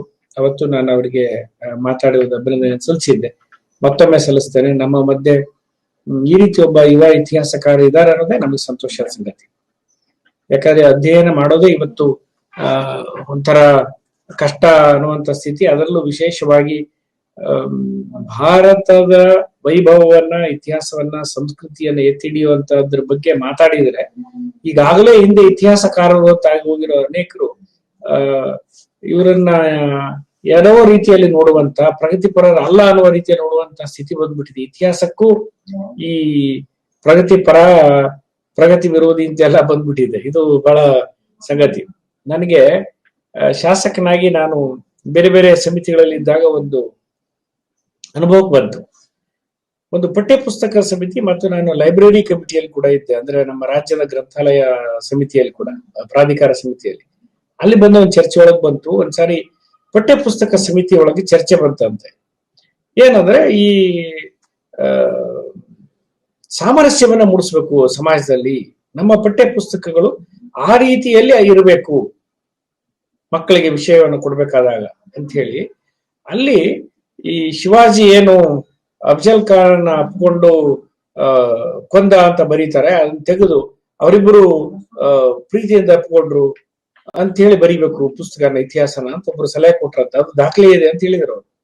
ಅಂದ್ರೆ ಇತಿಹಾಸವನ್ನ ನಮಗೆ ಬೇಕಾದ ರೀತಿಯಲ್ಲಿ ತಿರುಚಿ ಬರೆದಿರುವಂತ ಇತಿಹಾಸವನ್ನೇ ನಾವು ಓದ್ತಾ ಇದ್ದೀವಿ. ಮೂಲ ಇತಿಹಾಸವನ್ನ ಹುಡುಕಿ ಓದಿ ಮಾಡಬೇಕಾದ ಕೆಲಸ ಬಹಳ ದೊಡ್ಡದು. ಅಂತದ್ರಲ್ಲಿ ಮಾನ್ಯ ಸೋಂದಾ ಲಕ್ಷ್ಮೀ ಹೆಗಡೆಯವರು ದೊಡ್ಡ ಕೆಲಸ ಮಾಡಿದ್ದಾರೆ. ಯಾಕಂದ್ರೆ ಇತಿಹಾಸವನ್ನ ತಿಳಿಯಿದೆ. ನನ್ನ ಅಪ್ಪ ಯಾರು ಗೊತ್ತಿರಬಹುದು, ನನ್ನ ತಾತ ಯಾರು ತಿಳ್ಕೊಳ್ಬೇಕು, ನನ್ನ ಅಜ್ಜ ಯಾರು ತಿಳ್ಕೊಳ್ಬೇಕು. ರೂಟ್ ಅಂತ ಒಂದು ಕಾದಂಬರಿ ಇದೆ ಇಂಗ್ಲಿಷ್ ನಲ್ಲಿ. 4 ತಲೆಮಾರಿನ ನಂತರ ಅವನು ತನ್ನ ರೂಟ್ ಹುಡ್ಕೊಂಡು ಹೋಗ್ತಾನೆ ವಾಪಸ್ ಅಮೆರಿಕದಿಂದ ಆಫ್ರಿಕಾಕ್ಕೆ. ಸೊ ಅಷ್ಟು ಇತಿಹಾಸದ ಹುಡುಕುವಿಕೆ ಅವನಲ್ಲಿ ಇರುತ್ತೆ. ಅದೊಂದು ಅದ್ಭುತವಾದ ಕಥನ. ಮತ್ತೆ ಬರೋಣ, ಬೇರೆ ಇವತ್ತು ವಿಷಯಾಂತರ ಆಗೋದು ಬೇಡ. ಹಾಗಾಗಿ ಇವತ್ತು ಇತಿಹಾಸದ ಈ ಪ್ರಮುಖ ಸಂಗತಿ ಹೇಳಿದ್ದಾರೆ. ನಮಗಂತೂ ಯಾರು ಈ ಬಳ್ಳಾರಿ, ರಾಯಚೂರು, ಕೊಪ್ಪಳ ಈ ಭಾಗದ ಇರೋರಿಗೆ ವಿಜಯನಗರ ಅಂದ ಕೂಡಲೇ ನಮಗೊಂಥರ ಖುಷಿ ಆಗತ್ತೆ, ಸಂತೋಷ ಆಗತ್ತೆ. ಅದನ್ನ ಇಷ್ಟೊಂದು ವಿವರವಾಗಿ ಸುಂದರವಾಗಿ ಅವ್ರು ಹೇಳಿಕೊಟ್ಟಾಗಂತೂ ರೋಮಾಂಚನವೇ ಆಗತ್ತೆ. ಆದ್ರಿಂದ ಆ ಒಂದು ಖುಷಿ ಸಂತೋಷದ ಜೊತೆಗೆ ಇತಿಹಾಸವನ್ನ ನಮ್ಗೆ ಕೊಟ್ಟಿದ್ದಾರೆ. ಒಳ್ಳೆಯದು. ಮತ್ತೊಮ್ಮೆ ಅವರು ಇನ್ನಿಷ್ಟು ಹೆಚ್ಚು ಅಧ್ಯಯನ ಮಾಡ್ಲಿ, ಅವರಿಂದ ನಮ್ಗೆ ಇನ್ನಿಷ್ಟು ಹೆಚ್ಚೆಚ್ಚು ಮಾಹಿತಿಗಳು ಸಿಗ್ಲಿ ಅಂತ ನಾನು ಅವ್ರನ್ನ ಕೇಳ್ಕೊಳ್ತೀನಿ. ವಿಕಾಸ್ ಬ್ಯಾಂಕಿನ ಈ ಕೆಲಸಗಳು 25ನೇ ವರ್ಷದ ಚಟುವಟಿಕೆಗಳು ಕಳೆದ ಒಂದು ವಾರದಿಂದ ಆರಂಭ ಆಗಿದೆ. ನನಗೂ ಆರಂಭದಲ್ಲಿ ತಿಳಿಸಿದ್ರು. ನಾವು ಸುಕೋ ಬ್ಯಾಂಕ್ನವರು 2 ವರ್ಷದ ಹಿಂದೆ 3 ವರ್ಷದಿಂದ ಆರಂಭ ಮಾಡಿದ್ವಿ. ಮುಗಿಸ್ಬೇಕಾಗಿತ್ತು. ಅಷ್ಟರೊಳಗಡೆ ನಮ್ದು ಲಾಕ್ಡೌನ್ ಬಂತು. ಹಾಗಾಗಿ ನಮ್ಮ ಕೊನೆಯ ಕಾರ್ಯಕ್ರಮ 2-3 ಕಾರ್ಯಕ್ರಮಗಳು ಹಾಗೆ ಉಳಿದುಕೊಂಡ್ವು. ನಾವು ಆನ್ಲೈನ್ ಅಲ್ಲಿ ಮಾಡೋ ಅಗತ್ಯ ಇರ್ಲಿಲ್ಲ. ಅವಾಗ ಎಲ್ಲ ಆಫ್ಲೈನ್ ಅಲ್ಲೇ ಮಾಡಿದ್ವಿ ಪ್ರತಿ ಶಾಖೆಗಳಲ್ಲೂ ಕಾರ್ಯಕ್ರಮ. ಈಗ ಈ ಪೆಂಡಮಿಕ್, ಈ ಕೊರೋನಾ ಹಿನ್ನೆಲೆ ಒಳಗಡೆ ಅನಿವಾರ್ಯವಾಗಿ ಆನ್ಲೈನ್ ನಲ್ಲಿ ಕಾರ್ಯಕ್ರಮ ಮಾಡುವ ಸಂಗತಿ ಇದೆ. ಇಲ್ಲಾಂದ್ರೆ ವಿಕಾಸ್ ಬ್ಯಾಂಕ್ಲಿಂದ ಇನ್ನು ಒಳ್ಳೆಯ ಕಾರ್ಯಕ್ರಮಗಳು ಬರ್ತಿದ್ವು. ಯಾಕಂದ್ರೆ ವಿಕಾಸ ಬ್ಯಾಂಕಿನ ಹಿನ್ನೆಲೆ ವಿಕಾಸ ಕ್ಲಬ್. ಈ ವಿಕಾಸ ಕ್ಲಬ್ ಹುಟ್ಟಿದ್ದು ಸಿಂಧನೂರಿನಲ್ಲಿ.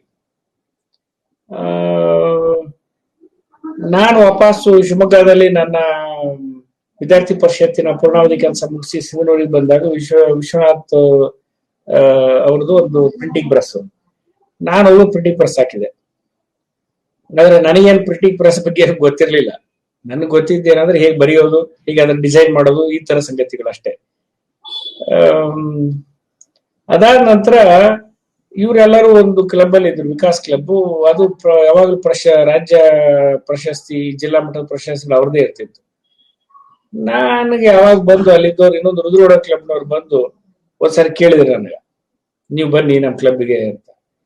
ಯಾಕೆ ಅಂತಂದ್ರೆ ಅವ್ರು ಹೇಳಿದ್ರು, ಇಲ್ಲ ಪ್ರತಿ ಸಾರಿ ಅವರೇ ತಗೋತಿದ್ದಾರೆ, ನೀವೆಲ್ಲ ಸ್ವಲ್ಪ ಈ ತರ ಸಾಂಸ್ಕೃತಿಕ ಇತ್ಯಾದಿ ಇದರಲ್ಲಿ ಇದ್ರಿ, ನೀವು ಬಂದ್ರೆ ಉಪಯೋಗ ಆಗ್ಬೋದು. ಸರಿ ಅಂತ ಹೋದೆ. ಆಮೇಲೆ ನಮಗೂ ನಮ್ ಕ್ಲಬ್ಗೂ ಅವ್ರ ಕ್ಲಬ್ಗೂ ಸಾಕಷ್ಟು ಏನಂತೀರಿ ಸ್ಪರ್ಧಾತ್ಮಕ ಆಗಿ ಫಸ್ಟ್ ಸೆಕೆಂಡ್ ಅಲ್ಲಿ ಯಾವಾಗಲೂ ಬರ್ತಿದ್ವಿ ನಾವು, ರಾಜ್ಯ ರಾಷ್ಟ್ರ ಮಟ್ಟ ಇದು ಜಿಲ್ಲಾ ಮಟ್ಟದಲ್ಲಿ. ಹೀಗೆ ನಾವು ಮುದ್ರಣ ಕ್ಷೇತ್ರದಲ್ಲಿ ಏನಂತೀರಿ ಯೂತ್ ಕ್ಲಬ್ ಚಟುವಟಿಕೆಗಳಲ್ಲಿ ಪರಸ್ಪರ ಏನಂತೀರಿ ಸ್ಪರ್ಧಿಗಳಾಗಿದ್ವಿ ಅನ್ನೋದು ಸತ್ಯ. ಆದ್ರೆ ನಮ್ಮಲ್ಲಿ ಸ್ಪರ್ಧೆ ಇತ್ತು ಅನ್ನೋದು ಸರಿಯಲ್ಲ. ನಾವು ಪರಸ್ಪರ ಮಾತಾಡ್ತಿದ್ವಿ, ಚರ್ಚೆ ಮಾಡ್ತಿದ್ವಿ. ನಾವಿಬ್ರು ಸೇರಿ, ನನಗಿಂತ ಅವ್ರು ಸ್ವಲ್ಪ ಸೀನಿಯರ್ ಕಾಲೇಜ್ನಲ್ಲಿ, ಅದನ್ನ ಇಬ್ರು ಸೇರಿ ಅಲ್ಲೊಂದು ಮುದ್ರಕರ ಸಂಘ ಕಟ್ಟಬೇಕು, ಅವರಲ್ಲಿ ಒಂದು ಸಹಕಾರದ ಮನೋಭಾವನೆ ತರಬೇಕು. ನೋಡಿ, ನಾವು ಸಹಕಾರ ಕ್ಷೇತ್ರ ಬರೋಕ್ಕಿಂತ ಮುಂಚೆನೆ ನಾವು ಸಹಕಾರ ಕೆಲಸ ಅಲ್ಲಿ ಮುದ್ರಕರಾಗಿ ಮಾಡಿದ್ವಿ. ಸೊ ಅದೆಲ್ಲದನ್ನ ಮಾಡಿ ಅದೊಂದು ಹಿನ್ನೆಲೆ, ಈ ರೀತಿಯ ಒಂದು ಸಂಬಂಧ ನಮ್ಗೆ ಅವ್ರಿಗಿತ್ತು. ಅದಾದ ನಂತರ ನಾವು ಜನತಾ ಬಜಾರ್ ಮಾಡಿದ್ವಿ. ಜನತಾ ಬಜಾರ್ ಮಾಡಿದಾಗ ಒಂದು ಗಾದೆ ಮಾತಿತ್ತು ಅವಾಗ. ಅದು ಜನತಾ ಬಜಾರ್ ಮಾಡಕ್ಕೂ ಒಂದು ಹಿನ್ನೆಲೆ ಇದೆ, ಅದು ಹೇಳಿದ್ರೆ ಬಹುಶಃ ವಿಕಾಸ್ ಬ್ಯಾಂಕಿಗೆ ನಾನು ಬರೋದು ಸೂಕ್ತ ಆಗತ್ತೆ. ನಾವು ಒಂದು ಸ್ನೇಹಿತರ ತಂಡ ಸಿಂಧನೂರಿನಲ್ಲಿ ಮುನ್ಸಿಪಾಲಿಟಿ ಎಲೆಕ್ಷನ್ ಡಿಕ್ಲೇರ್ ಆಯ್ತು. ನಾವು ವಿಚಾರ ಮಾಡಿದ್ವಿ, ನಾವೊಂದು ನಾಗರಿಕರ ವೇದಿಕೆ ಅಂತ ಮಾಡಿ ಚುನಾವಣೆಗೆ ನಿಲ್ಸೋಣ ಜನರನ್ನ. JP ಅವರ ಕನಸೇನಿದೆ, ಏನು ನಾಗರಿಕ ವೇದಿಕೆ ಅನ್ನೋದು JP ಅವರ ಕನಸು. ಇವತ್ತು ಆಪು ಅವರು ಇವರು ಹೇಳ್ತಾರೆ ಅವ್ರದ್ದೆಲ್ಲ, ಅದರ ಇನ್ನೊಂದು ಬೇರೆ ಬೇರೆ ಮಾಡಿಫಿಕೇಶನ್, ಈ ಪ್ರಜಾಕೀಯ ಇತ್ಯಾದಿ ಎಲ್ಲ. ಅವ್ರೇನ್ ಹೇಳಿದ್ರು ಅಂದ್ರೆ, ನಾಗರಿಕ ವೇದಿಕೆ ರಚನೆ ಆಗ್ಬೇಕು, ಆಯಾ ಕ್ಷೇತ್ರ ಆಯಾ ವಾರ್ಡ್ನಲ್ಲಿ ಅಲ್ಲಿರುವಂತವರ ಅಭಿಪ್ರಾಯ ಪಡೆದು ಬೆರ್ತಿ ನಿಲ್ಲಿಸ್ಬೇಕು ಅಂತ. ನಾವು ಅದೇ ರೀತಿ ಮಾಡಿದ್ವಿ. ನಾವು ನಾಗರಿಕ ವೇದಿಕೆ ರಚನೆ ಮಾಡ್ಕೊಂಡು ನಾವು ಪದಾಧಿಕಾರಿಗಳಾದ್ವಿ. ನಾವು ಹೇಳಿದ್ವಿ, ಆಯಾ ವಾರ್ಡಿಗೆ ಹೋಗಿ ಅಲ್ಲಿ ನಾವು ಅಭ್ಯರ್ಥಿಗಳನ್ನ ಆಯ್ಕೆ ಮಾಡಿದ್ವಿ, ಸಭೆ ಮಾಡಿ, ಸಾರ್ವಜನಿಕ ಸಭೆ ಮಾಡಿ. ಆಮೇಲೆ ನಾವು ಆಯ್ಕೆ ಮಾಡಿದ ಅಭ್ಯರ್ಥಿ ಹೇಳಿದ್ವಿ, ನೀವು ದುಡ್ಡು ಖರ್ಚು ಮಾಡಬಾರ್ದು, ನೀವು ಜಾತಿ ಆಧಾರದ ಮೇಲೆ ಮತ ಕೇಳಬಾರ್ದು, ಅದೆಲ್ಲದ ನಾವು ಮಾಡ್ತೀವಿ, ಅಂದ್ರೆ ನಾವು ಖರ್ಚು ನಾವು ಮಾಡ್ತೀವಿ, ನಿಮ್ ಪರವಾಗಿ ಪ್ರಚಾರ ಮಾಡ್ತೀವಿ. ಸೊ ಇದು ಒಂದು ಹೊಸ ಅಲೆಯನ್ನು ಉಂಟಾಕಿತ್ತು ಸಿಂಧೂರಿನಲ್ಲಿ. ಆಗ ನಮ್ಮ ಹತ್ರ 2 ರಾಜಕೀಯ ಪಕ್ಷರು ಬಂದು, ನಿಮ್ಗೆ 2 ಸೀಟ್ ಕೊಡ್ತೀವಿ, 3 ಸೀಟ್ ಕೊಡ್ತೀವಿ ಔಟ್ ಆಫ್ 23. ನಾವ್ ಹೇಳಿದ್ವಿ, ಈಗ ನಿಮ್ ಮುನ್ಸಿಪಾಲಿಟಿ ಒಳಗ ಈಗ ಬಂದಿದೆ ಮುನ್ಸಿಪಾಲಿಟಿ ರಾಜಕೀಯ ಪಕ್ಷ ಚಿಹ್ನೆ, ಅವಾಗ ಇರ್ಲಿಲ್ಲ. ರಾಜಕೀಯ ಪಕ್ಷದ ಚಿಹ್ನೆ ಆಗಿಲ್ಲ, ಅವಕಾಶವೇ ಕೊಟ್ಟಿಲ್ಲ, ನೀವ್ಯಾಕೆ ಬರ್ತೀರಿ, ನೀವು ಬರಬಾರ್ದು ಅಂತಾನೆ ನಾವು ನಿಂತಿದೀವಿ ಅಂತ ಹೇಳಿ ನಾವೆಲ್ಲ ಅದನ್ನ ವಿರೋಧ ಮಾಡಿ ಅದನ್ನ ತೆಗೆದಾಕಿದ್ವಿ. ಚುನಾವಣೆ ನಡೀತು, ಬಹಳ ಅದ್ಭುತವಾದ ಪ್ರಚಾರ, ನಮ್ಗೆ ಜನ ಎಲ್ಲ ಕೇಳ್ತಿದ್ರು. ಅದ್ ರಿಸಲ್ಟ್ ಬಂದಾಗ ನಾವೆಲ್ಲ 3-4ನೇ ಸ್ಥಾನದಾಗ ಇದ್ವಿ, ನಾವ್ ಯಾವ ಅಭ್ಯರ್ಥಿಗಳು ಗೆಲ್ಲಿಲ್ಲ. ಸೊ ನಮ್ ಇಡೀ ತಂಡ ಸ್ವಲ್ಪ ಬೇಸತ್ತು 1 ತಿಂಗಳು ಮಲಗಿಬಿಟ್ಟಿದ್ರು. ಇದೆಲ್ಲ ಆಗೋದಲ್ಲ, ಹೋಗ್ಲಾರ್ದು ಮಾತ್ರಿ, ನೀವ್ ಬೆಳಗಲ್ಲ ಅಂತ. ಸೊ ಕೊನೆಗೆ ನಾನು ವಿಚಾರ ಮಾಡಿದೆ, ಹಂಗಾರೆ ಇದು ಬೇಡ, ರಾಜಕೀಯ ಆಗಲ್ಲ, ಹಾಗಾದ್ರೆ ಬೇರೆ ಕೆಲಸ ಮಾಡೋಣ, ಸಮಾಜದ ಕೆಲಸ ಮಾಡ್ಲಿಕ್ಕೆ ಅದೇ ಕ್ಷೇತ್ರ ಆಗ್ಬೇಕು ಅಂತೇನಿದೆ ಅಂತ ಹೇಳಿ we went to the cooperative, ಒಂದು ಸಹಕಾರಿ ಸಂಘ ಮಾಡೋಣ, ಗ್ರಾಹಕರ ಸಹಕಾರಿ ಸಂಘ ಚಾಲು ಮಾಡಿ. ಆಮೇಲೆ ನೋಡಿದ್ರೆ ಗ್ರಾಹಕರ ಸಹಕಾರ ಸಂಘ ಅಲ್ಲಿ ಕೇಳಿದ್ವಿ, ಇಲ್ಲಿ ಕೇಳಿದ್ವಿ, ಯಾವ್ದು ಅಂತ ಕೇಳಿದ್ರೆ ಅವ್ರು ಹೇಳೋದೆಲ್ಲ ಹೋಗಿ ನೋಡಿದ್ರೆ ನಮ್ಗೆ ಸಮಾಧಾನ ಆಗ್ತಿದ್ದಲ್ಲ. ಯಾವ್ದೋ ಗೂಡಂಗಡಿ ತರ ಯಾರೋ ಸಹಕಾರಿ ಸಂಘ ತೋರ್ಸೋದು. ಸರಿ, ಯಾಕೆ ಇರೊಬ್ಬರು ನೋಡೋ, ನಾವೇ ಮಾಡಿದ್ರೆ ಆಯ್ತು ಅಂತೇಳಿ ಪರ್ಮಿಷನ್ಗೆ ಅರ್ಜಿ ಕೊಟ್ಟು ಪರ್ಮಿಷನ್ ತಗೊಂಡು ಶೇರ್ ಕಲೆಕ್ಟ್ ಮಾಡಿದ್ವಿ. ಶೇರ್ ಕಲೆಕ್ಟ್ ಮಾಡಿದ್ದೆಷ್ಟು, 1 ಲಕ್ಷ ರೂಪಾಯಿ ಶೇರ್ ಸಂಗ್ರಹ ಮಾಡ್ಲಿಕ್ಕೆ, ನಮಗ ಅವ್ರು ಹೇಳಿದ್ದು ಒಂದು 20,000 ಮಾಡ್ಲಿಕ್ಕೆ ನಾವು 2 ತಿಂಗಳು ತೆಗೆದುಕೊಂಡಿವಿ. 500, 100 ರೂಪಾಯಿ, ಯಾರೋ 2,000 ಕೊಟ್ಟರೆ ದೊಡ್ಡದು ಅವಾಗ ನಮ್ಗೆ. ಕೆಲವರು ಮುಂದ್ಗಡೆನೆ ಬೈದ್ರು, ಯಾಕೆ ಮಾಡಕ್ ಬೇರೆ ಕೆಲಸ ಇದ್ದಿಲ್ಲ ನಿಮ್ಗೆ ದುಡ್ಡು ತಿನ್ನಕ್ಕೆ ಅಂತ. ಇನ್ ಕೆಲವರು ಹಿಂದ್ಗಡೆ ಬೈಕೊಂಡ್ರು. ಇದೆಲ್ಲ ಮಾಡಿ ತಗೊಂಡೋಗಿ ನಾವು DCC bank, Koppal Raichur DCC bank ಇದೆ, ಅದಕ್ಕೆ ಇಡಬೇಕು ಅಂತ ಕೊಟ್ಟಿದ್ರು. ಇಲಾಖೆ ನಮ್ಗೆ ಜಾಸ್ತಿ ಗೊತ್ತಿದ್ದಿಲ್ಲ, ಅವ್ರ ಆದೇಶದ ಪ್ರಕಾರ ಹೋಗಿ ಇಟ್ವಿ. ನೋಂದಣಿ ಆಯ್ತು. ನಾವು ಬಾಡಿಗೆ ತಗೊಂಡು ಅಡ್ವಾನ್ಸ್ ಕೊಡ್ಬೇಕು ಅಂತ ಹೇಳಿ ಅಲ್ಲಿ DCC ಬ್ಯಾಂಕಿಗೆ ಹೋದ್ರೆ ಅವ್ರು ಹೇಳಿದ್ರು ದುಡ್ಡಿಲ್ಲ ಅಂತ. ಯಾಕೆ? ಇಲ್ಲ ಸರ್, ದುಡ್ಡಿಲ್ಲ. ಅಷ್ಟೊತ್ತಿಗೆ ಅವ್ರನ್ನ ಮುಸ್ಕಿ ಹತ್ತಿದ್ದಲ್ಲಿ ಮ್ಯಾನೇಜರ್ ಅಂತ ಎಕ್ಸ್ಪ್ಲೇನ್ ಮಾಡಿದ, ಸರ್ ಇದು ಬ್ಯಾಂಕು ಲಿಕ್ವಿಡೇಷನ್ಗೆ ಹೋಗ್ಬೇಕಾಗಿದೆ ಅಂತ ಸ್ಥಿತಿಯಲ್ಲಿದೆ, ಈಗ ಏನು ಇದ್ರಲ್ಲಿ ದುಡ್ಡಿಲ್ಲ, ಈಗ ನೀವು ಇಟ್ಬಿಟ್ಟಿರಿ, ಏನ್ ಮಾಡಕ್ ಬರಲ್ಲ. ಈಗ ಒಂದ್ ಕೆಲಸ ಮಾಡ್ರಿ, ನೀವು ದಿವಸ ಬರ್ರಿ, ನಮ್ಗೆ ಎಷ್ಟು ಕಲೆಕ್ಟ್ ಆಗುತ್ತೆ ಅಷ್ಟು ಕೊಡ್ತಿರ್ತಂತ. 6 ತಿಂಗಳುಗಳವರೆಗೆ ಪ್ರತಿನಿತ್ಯ ಹೋಗಿ 500, 1000, 2,000 ಹೀಗೆ ನಾವು 6 ತಿಂಗಳಲ್ಲಿ 1 ಲಕ್ಷ ಡ್ರಾ ಮಾಡಿದ್ವಿ DCC ಬ್ಯಾಂಕ್ ಇಂದ.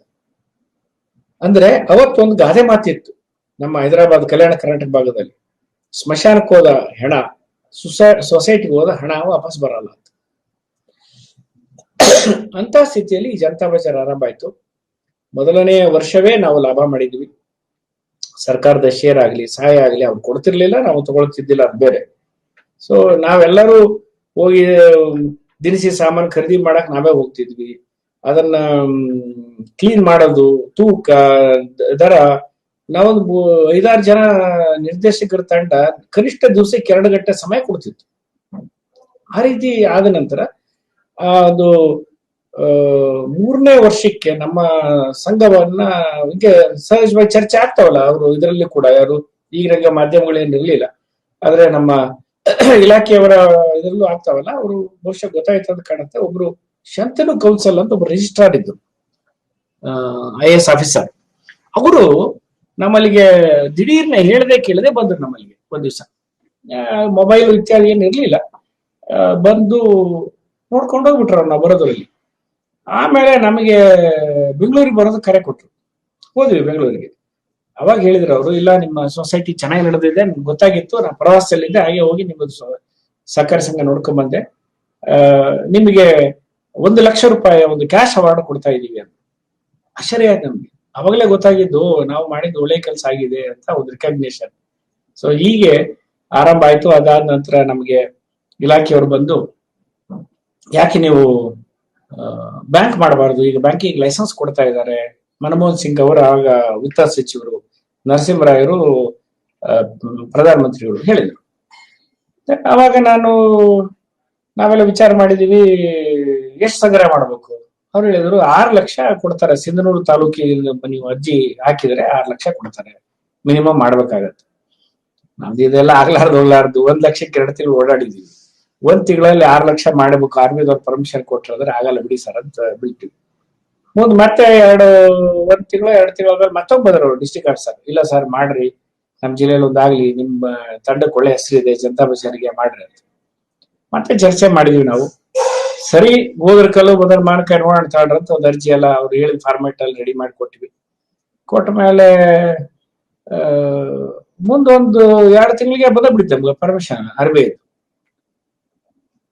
6 ಲಕ್ಷ ಸಂಗ್ರಹ ಮಾಡಬೇಕು 1 ತಿಂಗಳ ಅವಧಿಯಲ್ಲಿ, ಇಂತಲ್ಲಿ ನೀವು ಡಿಪಾಸಿಟ್ ಮಾಡಿ ಆಮೇಲೆ ಮುಂದಿನ ಇದನ್ನ ಸಲ್ಲಿಸಿ, ರಿಜಿಸ್ಟ್ರೇಷನ್ ಬೇಕಾದ ಇದನ್ನು ಅನುಮತಿ ಕೊಡ್ತೀವಿ ಅಂತ. ನಮಗೆ ದಿವಸ ಸೇರೋದು ಹೋಗೋದು ಹೆಂಗ ಅಂತ ವಿಚಾರ ಮಾಡೋದು, ದಿವಸ ಸೇರೋದು ಹೋಗೋದ ಜನ ಕೊಡ್ತಾರ ಅಂತ ವಿಚಾರ ಮಾಡೋದು. 15 ದಿವಸ ಕಳೆದ ಹೋಗ್ಬಿಡಿತ್ತು 1 ತಿಂಗಳಲ್ಲಿ. ಕ್ವೇರಿಂಗ್ ನಾಳೆ ಸುಮ್ಮನೆ ಲ್ಯಾಪ್ಸ್ ಆಗತ್ತ, ಹೋಗಿ ಬಂದ್ಬೇಡ, ಆಗ್ಲಿಲ್ಲ ಅಂದ್ರೆ ವಾಪಸ್ ಕೊಟ್ಟರು ಸ್ವಲ್ಪ ಜನ ಅಂತ ಹೊರಟಿವಿ. ನಮ್ಗೆ ಆಶ್ಚರ್ಯ ಆಯ್ತು. Within 3 days we collected 16 lakhs, 16 lakh ಸಂಗ್ರಹ ಆಯ್ತು. ಭಯ ಆಯ್ತು ನಮ್ಗೆ.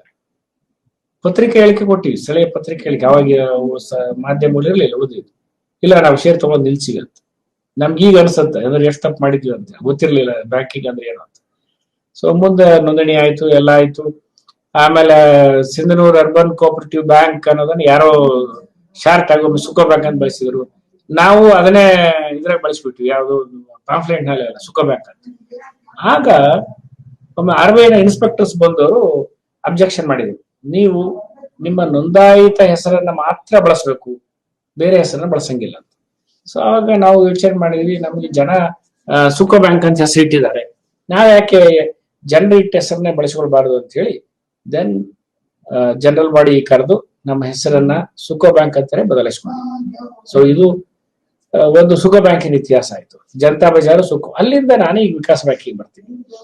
ಮುಂದೆ ನಾನು ಅವಾಗ ಏನ್ ಚಾಲೂ ಮಾಡಿದ್ವಿ, ಎಲ್ಲಾ ಕಡೆ ನಮ್ಮ ಸ್ನೇಹಿತರು ಯಾರು ಇದಾರೆ, ಸರ್ ನೀವೊಂದು ಬ್ಯಾಂಕ್ ಮಾಡಿ, ಅಲ್ಲಿ ಬ್ಯಾಂಕ್ ಮಾಡಿ ಅಂತ ನಮ್ಗೆ ಇಲಾಖೆಯವರು ಇದ್ದು ನಾವ್ ಹೇಳಿ ಕರ್ಮ ಮಾಡಿದ್ವಿ.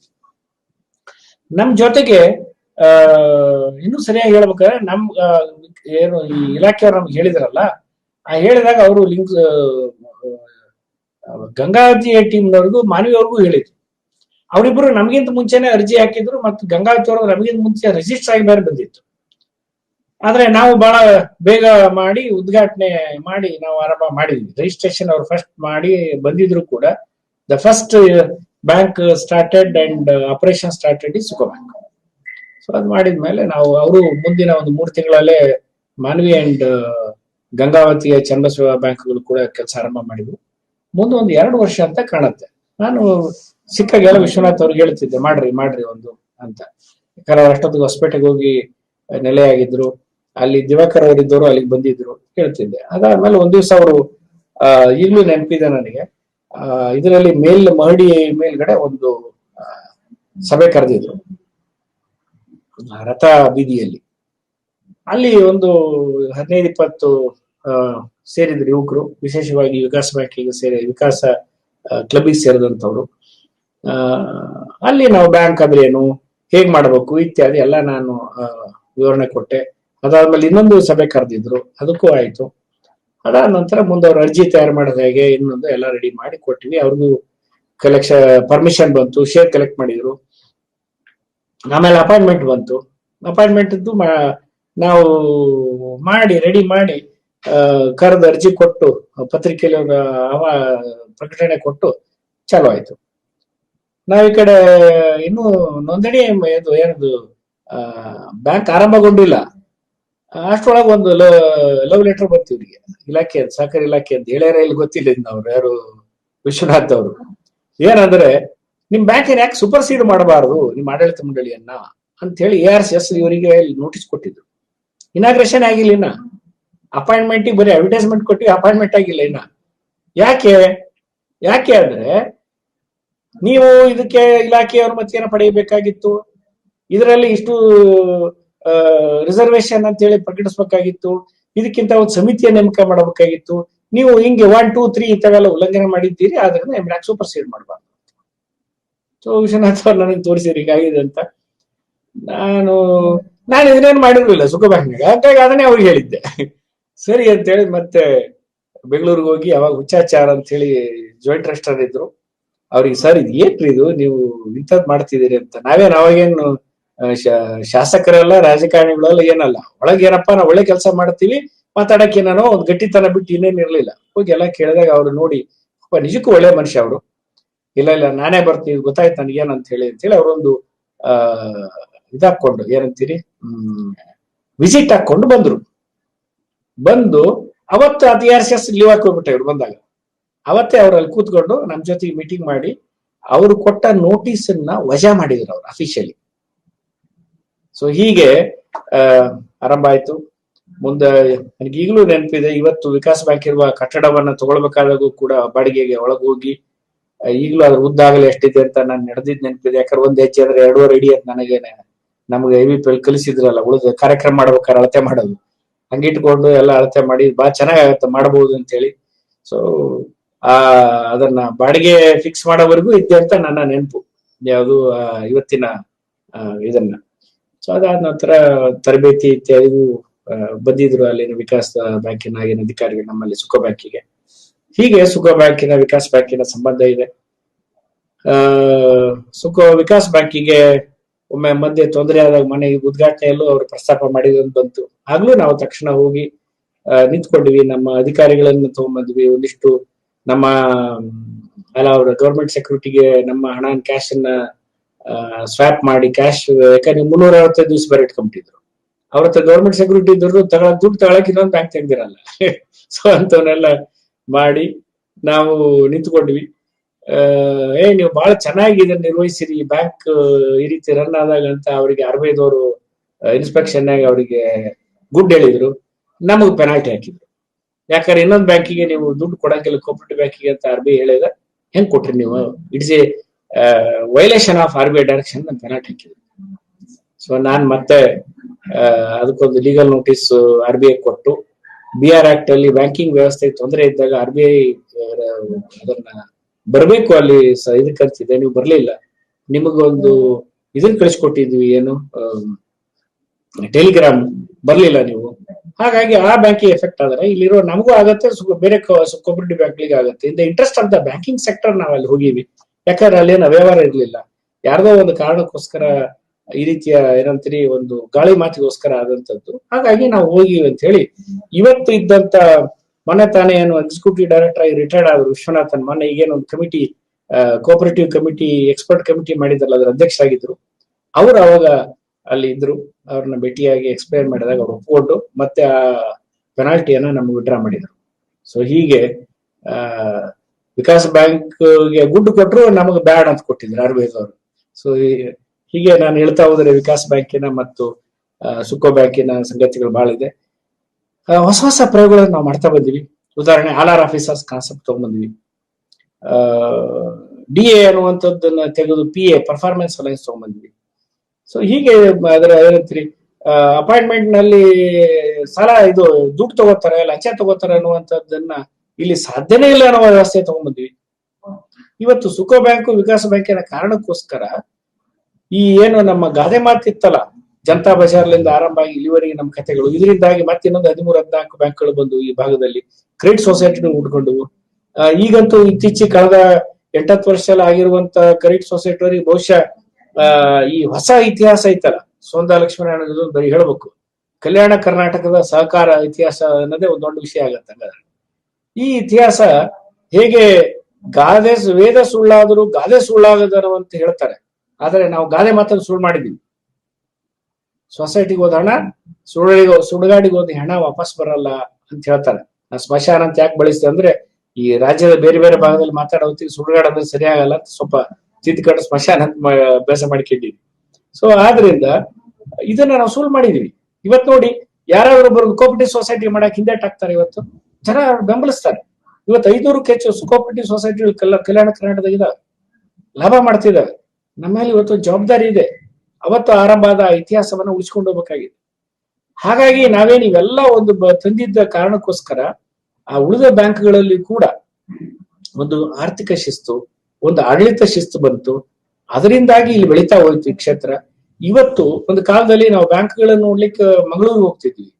ನಾನು ಇವತ್ತು ಹೇಳ್ತೀನಿ, ಕೋಆಪರೇಟಿವ್ ಬ್ಯಾಂಕಿಂಗ್ ನಲ್ಲಿ ನಮ್ಮನ್ನು ನೋಡ್ಲಿಕ್ಕೆ ಇಲ್ಲಿಗೆ ಬರ್ತಾರೆ ರಾಜ್ಯದ ಜನ.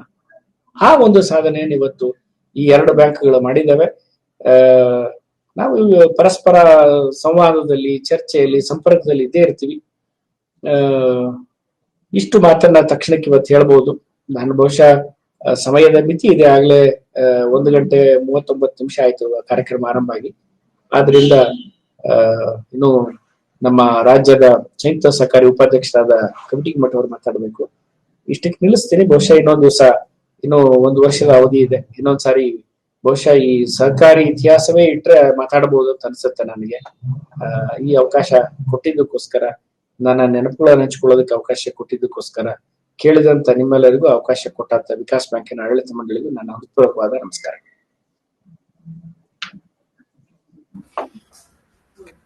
ಅತಿಥಿ ನುಡಿಗಳನ್ನಾಡಿದ ಶ್ರೀ ಮನೋಹರ್ ಮಸ್ಕಿ ಇವರಿಗೆ ಧನ್ಯವಾದಗಳು. ಹಾಗೆ ಕಾರ್ಯಕ್ರಮದಲ್ಲಿ ಪಾಲ್ಗೊಂಡ ಇನ್ನೋರ್ವ ಅತಿಥಿಗಳಾದ ಸನ್ಮಾನ್ಯ ಶ್ರೀ ಜಗದೀಶ್ ಕಾವಟ್ಕಿ ಮಠ್ ಇವರು ಅತಿಥಿ ನುಡಿಗಳನ್ನಾಡುವಂತೆ ಕೋರುತ್ತೇನೆ. ಎಲ್ರಿಗೂ ನಮಸ್ಕಾರ. ವಿಕಾಸ್ ಸೌಹಾರ್ದ ಕೋಆಪರೇಟಿವ್ ನಿಮಿತ್ತ ಹೊಸಪೇಟ್ ಈ ಒಂದು ಸಂಸ್ಥೆಯ ವಿಕಾಸ್ ಬೆಳ್ಳಿ ಹಬ್ಬದ ಉಪನ್ಯಾಸ ಮಾಲೆಯ ವಿಜಯನಗರ ವೈಭವದ ಉಪನ್ಯಾಸಕರಾಗಿರುವಂತ ಸೋಂದಾ ಲಕ್ಷ್ಮೀ ಹೆಗಡೆಜಿ ಅವರೇ, ಸಂಸ್ಥೆಯ ಅಧ್ಯಕ್ಷರು, ಹಿರಿಯರು ಹಾಗೂ ಮಾರ್ಗದರ್ಶಕರಾಗಿದ್ದಂತ ವಿಶ್ವನಾಥ್ ಹಿರೇಮಠರವರೇ, ಸುಕೋ ಬ್ಯಾಂಕಿನ ಸಂಸ್ಥಾಪಕರು, ಅಧ್ಯಕ್ಷರಾಗಿರುವಂತ ಮನೋಹರ್ ಮಸ್ಕಿ ಅವರೇ, ಎಲ್ರಿಗೂ ಹಾಗೂ ಈ ಒಂದು ವೆಬಿನಾರ್ ನಲ್ಲಿ ಭಾಗವಹಿಸಿದಂತ ಸುಕೋ ಬ್ಯಾಂಕಿನ ಸದಸ್ಯರೇ, ಆಡಳಿತ ವರ್ಗದವರೇ, ಸಿಬ್ಬಂದಿ ವರ್ಗದವರೇ, ಮಾಧ್ಯಮದ ಮಿತ್ರರೇ, ಎಲ್ಲರಿಗೂ ವಿಕಾಸ್ ಬೆಳ್ಳಿ ಹಬ್ಬದ ಹಾರ್ದಿಕ ಶುಭಾಶಯಗಳನ್ನ ಹೇಳ್ತಾ, ಸೋಂದಾ ಲಕ್ಷ್ಮೀಶ್ ಅವರು ಹಂಪಿ ವಿಜಯನಗರದ ಗತಕಾಲ ವೈಭವದ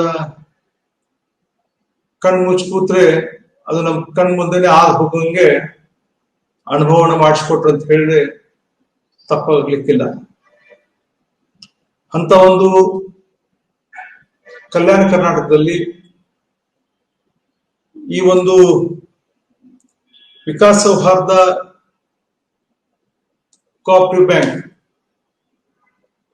ವಿಕಾಸ್ ಯುವಕ ಮಂಡಳ ತಂಡವನ್ನು ಕಟ್ಟಿಕೊಂಡು ಹಿರೇಮಠರು ಅದನ್ನ ಬ್ಯಾಂಕಿನಲ್ಲಿ ಪರಿವರ್ತನೆ ಮಾಡಿದ್ದನ್ನ ನೋಡಿದ್ರೆ ಅವರ ಇಚ್ಛಾಶಕ್ತಿ ಹಾಗೂ ಅವರ ಒಂದು ಕಾರ್ಯದಕ್ಷತೆ ಇದನ್ನ ಎತ್ತಿ ತೋರಿಸ್ತದೆ. ಅವರು ನನ್ನ ಜೊತೆ ಸಂಬಂಧ ಇರೋದು ಸುಮಾರು 15 ವರ್ಷಗಳ ಹಿಂದಿನ ನಾನು ಅವರು ಸಹಕಾರ ಮಹಾಮಂಡಳದಲ್ಲಿ ಕೂಡಿನ ನಿರ್ದೇಶಕರಾಗಿದ್ವಿ. ತದನಂತರ ಈ ಸಂಯುಕ್ತ ಸಹಕಾರಿಯಲ್ಲಿ ಕೂಡ ನಿರ್ದೇಶಕರಾಗಿ ಈಗ ಜೊತೆ ಕೆಲಸ ಮಾಡ್ತಾ ಇದ್ವಿ. ನೇರ ನುಡಿ ನಿಷ್ಠೂರದಿಂದ ಸತ್ಯಪರವಾಗಿರುವಂತ ಹಿರೇಮಠರ ಒಂದು ಆಡಳಿತದಲ್ಲಿ ವಿಕಾಸ್ ಬ್ಯಾಂಕ್ ಇವತ್ತು ಬೆಳ್ಳಿ ಹಬ್ಬವನ್ನು ಆಚರಿಸ್ತಾ ಇರೋದು ನನಗ ಬಹಳ ಸಂತೋಷ ಪಡ್ತೀನಿ ಇದನ್ನು. ಅದ್ರ ಜೊತೆಗೆ ಸಾಕಷ್ಟು ಬ್ಯಾಂಕ್ಗಳು ಕೇವಲ ಡಿಪಾಸಿಟ್ ತಗೊಳ್ಳೋದು, ಸಾಲ ಕೊಡೋದು ಇಷ್ಟೇ ಮಾತ್ರ ತಮ್ಮ ಸೇವೆ ಅಂತೇಳಿ ತಿಳ್ಕೊಂಡಿರ್ತಾವ. ಇದು ಕೇವಲ ಬ್ಯಾಂಕಿಂಗ್ ಕೋಆಪರೇಟಿವ್ ಬ್ಯಾಂಕಿಂಗ್ ಅಷ್ಟೇ ಸಂಬಂಧ ಅಲ್ಲ. ಇದು ಕ್ರೆಡಿಟ್ ಇರ್ಬೋದು, ಸೌಹಾರ್ದ ಇರ್ಬೋದು, ಇದು ಎಲ್ಲ ಹಣಕಾಸಿನ ಸಂಸ್ಥೆಗಳಲ್ಲಿ ಇಷ್ಟಕ್ಕೆ ಮಾತ್ರ ಸೀಮಿತವಾದಂತ ಸಂಸ್ಥೆಗಳು ಸಾಕಷ್ಟು ಕಾಣ್ತೀವಿ. ಆದ್ರೆ ಸೊಂದಾ ಲಕ್ಷ್ಮೀಶ್ವರ್ ಹೇಳಿದಂಗೆ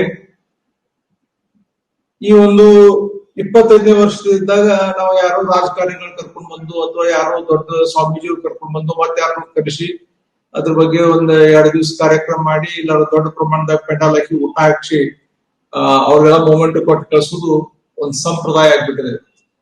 ಆದ್ರ ವಿಕಾಸ್ ಬ್ಯಾಂಕಿನ ಒಂದು ಬೆಳ್ಳಿ ಹಬ್ಬ ವಿಜಯನಗರದ ವೈಭವವನ್ನ ನಾಡಿಗೆ ಪರಿಚಯಿಸುವುದರೊಂದಿಗೆ ವಿಕಾಸ್ ಬ್ಯಾಂಕ್ ತನ್ನ ಬದ್ಧತೆಯನ್ನ, ಸಮಾಜದ ಜೊತೆಗಿರುವಂತ ತನ್ನ ಬದ್ಧತೆಯನ್ನ ಎತ್ತಿ ತೋರಿಸಿದೆ ಅಂತ ಹೇಳಿಕ್ಕೆ ಇಷ್ಟಪಡ್ತೀನಿ. ಅದ್ರ ಜೊತೆಗೆ ಕೇವಲ ಹಣಕಾಸು ಸಂಸ್ಥೆ ಆಗಿದೆ.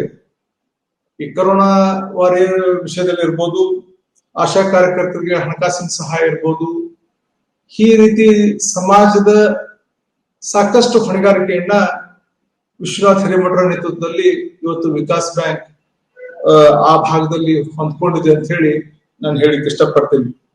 ಅದ್ರ ಜೊತೆಗೆ ತಂತ್ರಜ್ಞಾನ ಈ ಒಂದು ಯಾವುದೇ ವಿಷಯದಲ್ಲಿ ಅಥವಾ ಅಪಾಯಿಂಟ್ಮೆಂಟ್ ವಿಷಯಗಳಲ್ಲಿರಲಿ ಅವರು ತೆಗೆದುಕೊಳ್ಳುವಂತ ನಿರ್ಣಯಗಳನ್ನ ನಾನು ಸೌಹಾರ್ದದ ಉಪಾಧ್ಯಕ್ಷನಾಗಿ ಅವ್ರ ಸಭೆಯಲ್ಲಿ ಮಾತನಾಡುವ ಒಂದು ರೀತಿಯನ್ನ ಸತ್ಯಪರವಾಗಿ ಗಟ್ಟಿಯಾಗಿ ಎಷ್ಟು ಇರಬಹುದು ಒಬ್ಬ ವ್ಯಕ್ತಿ ಅನ್ನೋದನ್ನ ನಾ ಅವರಿಂದ ಕಲ್ತಿದ್ದೀನಿ ಅಂತ ಹೇಳಿಕ್ಕೆ ಇಷ್ಟಪಡ್ತೀನಿ.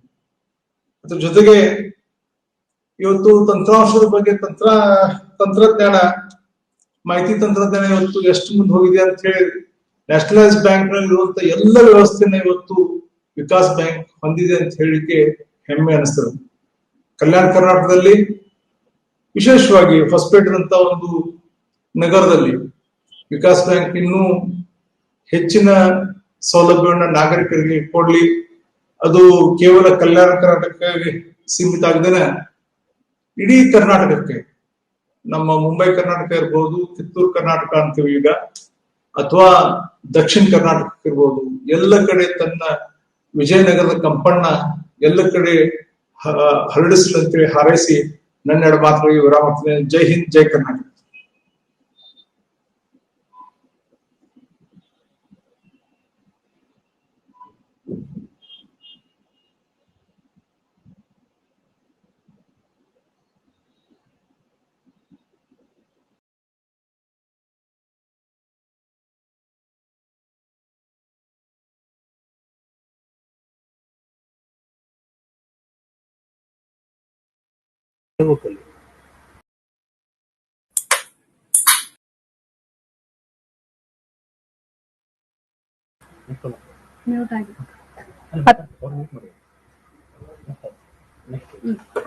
ಅತಿಥಿ ನುಡಿಗಳನ್ನಾಡಿದ ಶ್ರೀ ಜಗದೀಶ್ ಕಾವಟ್ಕಿಮಠ್ ಇವರಿಗೆ ಧನ್ಯವಾದಗಳು.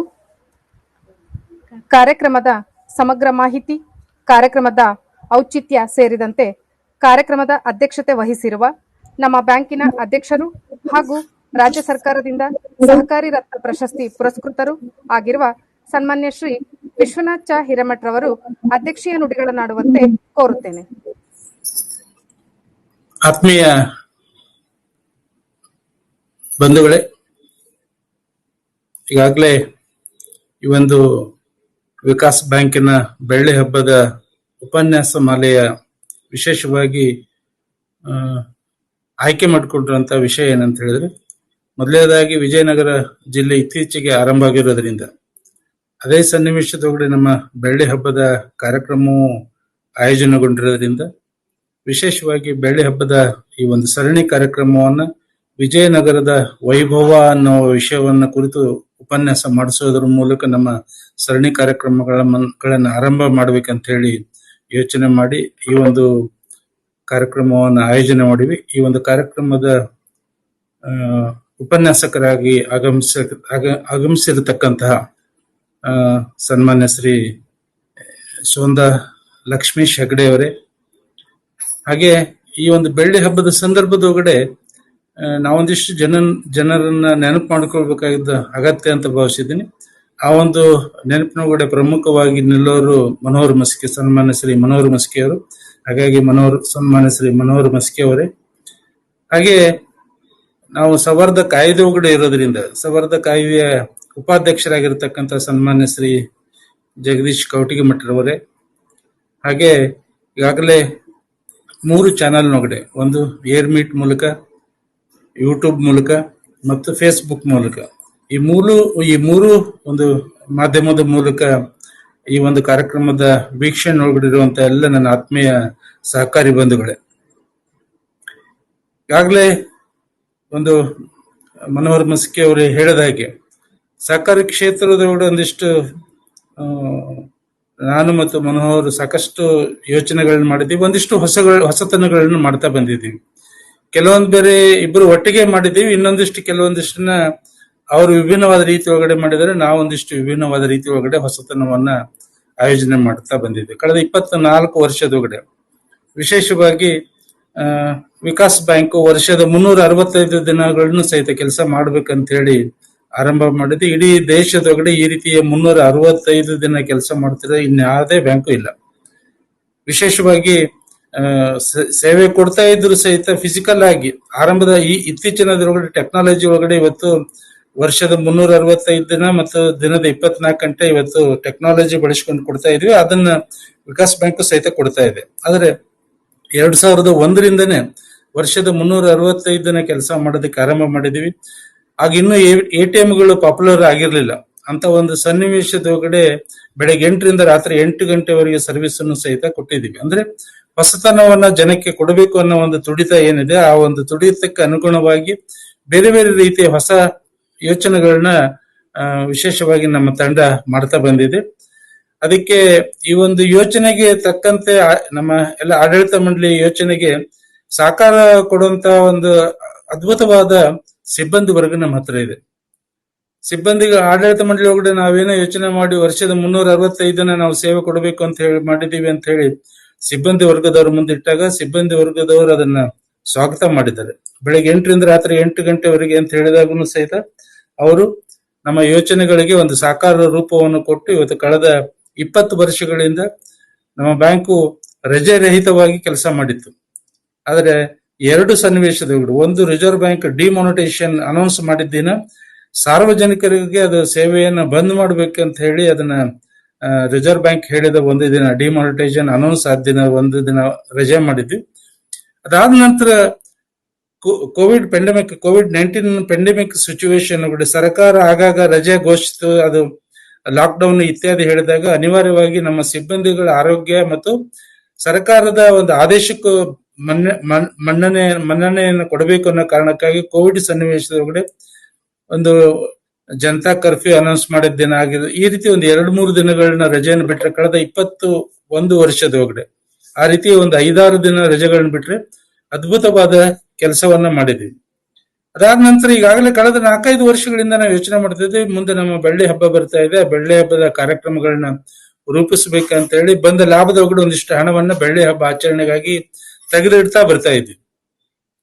ಆದ್ರೆ ನಮಗೆ ದಿನ ಬೆಳ್ಳಿ ಹಬ್ಬ ಆಚರಣೆಯ ಸಂದರ್ಭ ಬರುವ ಹೊತ್ತಿಗೆ ಕೋವಿಡ್-19 ಪರಿಣಾಮವಾಗಿ ಇಡೀ ಜಾಗತಿಕವಾಗಿ ಅದು ಪರಿಣಾಮ ಬೀರ್ತು. ಲಾಕ್ಡೌನ್ ಇತ್ಯಾದಿ ಹೇರಲ್ಪಡುವಂತ ಸನ್ನಿವೇಶದೊಳಗಡೆ ಬೆಳ್ಳಿ ಹಬ್ಬದ ಆಚರಣೆಯ ಸ್ವರೂಪವನ್ನ ನಾವು ಬದಲಾವಣೆ ಮಾಡ್ಕೊಂಡ್ವಿ. ಕಾಲಘಟ್ಟದೊಳಗಡೆ ಈಗ ಬೇಕಾದ ರೀತಿ ಒಳಗಡೆ ಅದನ್ನ ಬದಲಾವಣೆ ಮಾಡಿಕೊಂಡು ಒಂದು ಕಡೆ ಎಲ್ಲೋ ಒಂದ್ ಕಡೆ ತಲೆಗೆ ಯೋಚನೆ ಬಂತು, ವಿಶೇಷವಾದ ರೀತಿ ಒಳಗಡೆ ಕಳೆದ 20 ವರ್ಷ 365 ದಿನ ಕೆಲಸ ಮಾಡಿರೋ ನಾವು ಯಾಕೆ ಒಂದು ಹೊಸ ಪ್ರಯತ್ನ ಮಾಡಬಾರ್ದು, ಈ ಬೆಳ್ಳಿ ಹಬ್ಬದ ಒಳಗಡೆ ವರ್ಷದ 365 ದಿನನೂ ಪ್ರತಿದಿನ ಒಂದು ಕಾರ್ಯಕ್ರಮ ಮಾಡಬಾರದು ಅಂತ ಹೇಳಿ ಯೋಚನೆಯನ್ನು ಆಡಳಿತ ಮಂಡಳಿ ಮುಂದೆ ಮಾತಾಡಿ ತಕ್ಷಣಕ್ಕೆ ಸಿಬ್ಬಂದಿಗಳನ್ನೆಲ್ಲ ಕರೆದು ನಾವು ಕೇಳಿದಾಗ ಸಿಬ್ಬಂದಿಗಳು ನಾನಾಗ್ಲೇ ಹೇಳಿದಂತೆ ಅದ್ಭುತವಾದ ಸಪೋರ್ಟ್ ಅನ್ನ ಕೊಡೋದಕ್ಕೆ ನಮ್ಮ ಯೋಚನೆಗಳು ಏನಿದ್ರು ಅದನ್ನು ಸಾಕಾರಗೊಳಿಸುವಂತ ಅದ್ಭುತವಾದ ಸಿಬ್ಬಂದಿ ಇದೆ ಅಂತ ಹೇಳಿದೆ. ಸಿಬ್ಬಂದಿಗಳು ಸಹಿತ ಸಂತೋಷವಾಗಿ ಆ ಕಾರ್ಯಕ್ರಮ ಮಾಡೋಣ ಅಂತ ಹೇಳ್ಬಿಟ್ಟು ಯೋಚನೆ ಮಾಡಿದ್ರೆ ಅದಕ್ಕೆ ತಕ್ಕಂತೆ ಈ ಒಂದು ವಿಶೇಷವಾದ ಬೆಳ್ಳಿ ಹಬ್ಬದ ಸಂದರ್ಭದಲ್ಲಿ ವರ್ಷದ 365 ದಿನಗಳನ್ನು ಸಹಿತ ಕಾರ್ಯಕ್ರಮ ಮಾಡುವಂತ ಒಂದು ಯೋಜನೆಯನ್ನ ಹಾಕೊಂಡ್ಬಂದಿದೆ. ಈ ಯೋಜನೆಯ ಒಂದು ಭಾಗವಾಗಿ ಪ್ರತಿ ಶನಿವಾರ ಒಂದಿಷ್ಟು ತಜ್ಞರನ್ನು ಕರ್ಕೊಂಡ್ಬಂದು ಒಂದು ಉಪನ್ಯಾಸ ಮಾಲೆ ಮಾಡೋಣ ಅಂತ ಯೋಚನೆ ಮಾಡಿದ್ವಿ. ಅದರ ಪರಿಣಾಮವಾಗಿ ಇವತ್ತು ಸನ್ಮಾನ್ಯ ಶ್ರೀ ಸೋಂದಾ ಲಕ್ಷ್ಮೀಶ್ ಹೆಗ್ಡೆ ಅವರು ಇವತ್ತು ವಿಜಯನಗರ ವೈಭವ ಕುರಿತು ಒಂದು ಉಪನ್ಯಾಸ ಮಾಡಿದ್ರು. ಈ ಉಪನ್ಯಾಸ ಸಂದರ್ಭದೊಳಗಡೆ ನಾವು ಮತ್ತೊಂದು ಯೋಚನೆ ಮಾಡಿದ್ದೇನಂತ ಹೇಳಿದ್ರೆ, ಒಟ್ಟು ನಮ್ಮ 24 ವರ್ಷದ ಇತಿಹಾಸದೊಳಗಡೆ ಅಥವಾ ನಮ್ಮ ಪಯಣದೊಳಗಡೆ ಸಾಕಷ್ಟು ಜನ ನಮಗೆ ಸಹಕಾರ ನೀಡಿದ್ದಾರೆ. ಆ ಜನನ ಒಂದು ನೆನೆಯೋದಕ್ಕೆ ಒಂದು ಅವಕಾಶ ಅನ್ನೋ ಕಾರಣಕ್ಕಾಗಿ ನಮ್ಮ ಎಲ್ಲ 52 ಕಾರ್ಯಕ್ರಮದೊಳಗಡೆ ನಮ್ಮ ಬ್ಯಾಂಕಿನ ಆರಂಭದಿಂದ ಹಿಡಿದು ಇಲ್ಲಿವರೆಗೂ ಸಹಿತ ಸಾಕಷ್ಟು ಜನ ಸಹಕಾರ ನೀಡಿದ್ದಾರೆ. ಅವರೆಲ್ಲರನ್ನೂ ಒಂದು ಕರೆದು ನಮ್ಮ ವೇದಿಕೆ ಒಳಗಡೆ ಅವ್ರಿಗೆ ಗೌರವ ಸೂಚಿಸಬೇಕು ಅನ್ನೋ ಕಾರಣಕ್ಕಾಗಿ ಆ ರೀತಿಯ ಒಂದು ಕಾರ್ಯಕ್ರಮವನ್ನ ಪ್ರತಿ ಶನಿವಾರ ಇನ್ನು 53 ಕಾರ್ಯಕ್ರಮಗಳು ಬರ್ತವೆ. ಅಂದ್ರೆ ಇನ್ನು 52 ಕಾರ್ಯಕ್ರಮ ಒಟ್ಟು ಗಣ್ಯರ ಕಾರ್ಯಕ್ರಮ ಅಂದ್ರೆ ಈ ಶನಿವಾರದ ಕಾರ್ಯಕ್ರಮ 54 ಕಾರ್ಯಕ್ರಮಗಳಾಗ್ತಾವು. ಆರಂಭ ಮತ್ತು ಅಂತನ್ನು ಸಹಿತ ನಾವು ಹಿಡ್ಕೊಂಡ್ವಿ ಅಂದ್ರೆ 54 ಕಾರ್ಯಕ್ರಮ. ಇದು 52ನೇ ಕಾರ್ಯಕ್ರಮ. ಇದಲ್ಲದೆ ಇನ್ನೂ 52 ಕಾರ್ಯಕ್ರಮಗಳಾಗ್ತಾವ. ಹಾಗಾಗಿ ಬ್ಯಾಂಕಿನ ಇವತ್ತಿನ ಬೆಳವಣಿಗೆಯೊಳಗಡೆ ಯಾರ್ಯಾರು ಪ್ರಮುಖವಾಗಿ ನಮಗೆ ಮಾರ್ಗದರ್ಶನ ಮಾಡಿದಿರಬಹುದು ಅಥವಾ ಅವರ ಸಲಹೆ ಸಹಕಾರಗಳು ಕೊಟ್ಟಿರ್ಬೋದು, ಅವರೆಲ್ಲರನ್ನೂ ಸಹಿತ ಸಣ್ಣ ಸಣ್ಣ ಇದಾದರೂ ಸಹಿತ ಅವರೆಲ್ಲರನ್ನು ನೆನೆಬೇಕು ಅನ್ನೋ ಒಂದು ಯೋಜನೆಯನ್ನು ಹಾಕೊಂಡಿದ್ರು. ಹಾಗಾಗಿ ಸುಮಾರು ಒಂದು ಕಾರ್ಯಕ್ರಮದೊಳಗಡೆ 2 ಅತಿಥಿಗಳಂತ ಕರೆದ್ರು 104 ಜನನ್ನ ನಾನು ಸ್ಮರಣೆ ಮಾಡ್ಕೊಳ್ಳೋದಕ್ಕೆ ಅವಕಾಶ ಇದೆ ಈ ಒಂದು ಬೆಳ್ಳಿ ಹಬ್ಬದೊಳಗಡೆ. ಆ ರೀತಿ ಒಂದು ಕಾರ್ಯಕ್ರಮದೊಳಗಡೆ ಇವತ್ತು ವಿಶೇಷವಾಗಿ ನಾನಾಗ್ಲೇ ಮನೋಹರ್ ಜೊತೆಗೆ ಮನೋಹರ್ ನನಗೆ ಅವ್ರನ್ನ ಕೇಳ್ಕೊಂಡಾಗ ಹೇಳಿದ್ರು, ವಿಜಯನಗರ ವೈಭವ ಅಂತ ಸಬ್ಜೆಕ್ಟ್ ಇಟ್ಟಿದ್ರೆ ನಮ್ಮನ್ನು ಕರೆದ್ರೆ ನಾವೇನು ಇತಿಹಾಸಜ್ಞರ ಅಲ್ಲ ಅಂತ ಹೇಳಿದ್ರು. ನಾನು ಹೇಳಿದ್ದು ಇತಿಹಾಸದ ಕುರಿತು ವಿಜಯನಗರ ವೈಭವದ ಕುರಿತು ಮಾತಾಡೋದಕ್ಕೆ ಸೋಂದಾ ಲಕ್ಷ್ಮೀಶ್ ಹೆಗ್ಡೆ ಅವರು ಇದ್ದಾರೆ. ನಾವು ಸಹಕಾರಿ ಕ್ಷೇತ್ರದೊಳಗಡೆ ನಾವು ಬೆಳೆದು ಬಂದಿರುವಂತಹ ವಿಷಯವನ್ನು ಮಾತಾಡಿದ್ರು ಸಾಕು ಅಂತ ಹೇಳಿ ನಾನು ಅವ್ರನ್ನ ಕೇಳ್ಕೊಂಡೆ. ಖಂಡಿತ ಮನೋಹರ್ ಮಸ್ಕಿ ನನ್ನ ಇಬ್ಬರ ಸಂಬಂಧಗಳು ಸುಮಾರು ವಿಷಯಗಳು ಹಂಚ್ಕೊಳ್ಳಕ್ಕಿದೆ.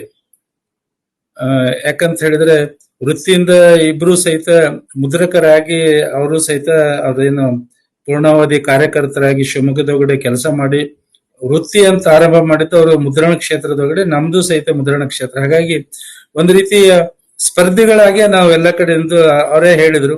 ಮುದ್ರಣ ಕ್ಷೇತ್ರದಾಗ ಆರಂಭ ಮಾಡಿದ ನಂತರ ಯುವಕ ಮಂಡಳದಾಗೂ ಸಹಿತ ಅವರೊಂದು ಬೇರೆ ಯುವಕ ಮಂಡಳದೊಳಗಡೆ, ನಾನೊಂದು ಬೇರೆ ಯುವಕ ಮಂಡಳದೊಳಗಡೆ, ಒಟ್ಟಾರೆ ಒಂದು ರೀತಿ ಸ್ಪರ್ಧೆ, ಆರೋಗ್ಯಪೂರ್ಣ ಸ್ಪರ್ಧೆ ಅಂತ ಕರಿಬಹುದು.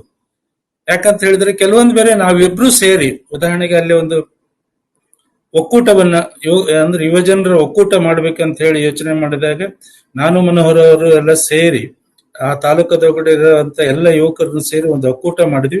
ಆ ಒಕ್ಕೂಟದೊಳಗಡೆ ಮೊದಲ ಅಧ್ಯಕ್ಷನಾಗಿ ನಾನು ಕೆಲಸ ಮಾಡಿದ್ರೆ ಮೊದಲ ಕಾರ್ಯದರ್ಶಿಯಾಗಿ ಅವರು ಮನೋಹರ್ ಮಸ್ಕಿ ಅವರು ಇದ್ರು. ಅಂದ್ರೆ ಒಂದ್ ವೇಳೆ ನಮ್ಮ ವೈಯಕ್ತಿಕ ವಿಚಾರದೊಳಗಡೆ ನಾವು ನಿಜಕ್ಕೂ ಸ್ಪರ್ಧಿಗಳಾದ್ರೂ ಸಹಿತ ಒಟ್ಟಾರೆ ಕ್ಷೇತ್ರದ ದೃಷ್ಟಿಯಿಂದ ಅದು ಮುದ್ರಣ ಕ್ಷೇತ್ರ ಆಗಿರ್ಬೋದು ಅಥವಾ ಸಹಕಾರಿ ಕ್ಷೇತ್ರ ಆಗಿರ್ಬೋದು ಅಥವಾ ಯುವಕರ ಕ್ಷೇತ್ರ ಆಗಿರ್ಬೋದು, ಎಲ್ಲೇ ಇದ್ರು ಸಹಿತ ಇಬ್ರು ಒಂದು ರೀತಿಯ ಸ್ಪರ್ಧೆ ಒಳಗಡೆ. ಯಾಕಂದ್ರೆ ಅವ್ರದ್ದು ಬ್ಯಾಂಕ್ ಇದೆ, ನಂದು ಬ್ಯಾಂಕ್ ಇದೆ.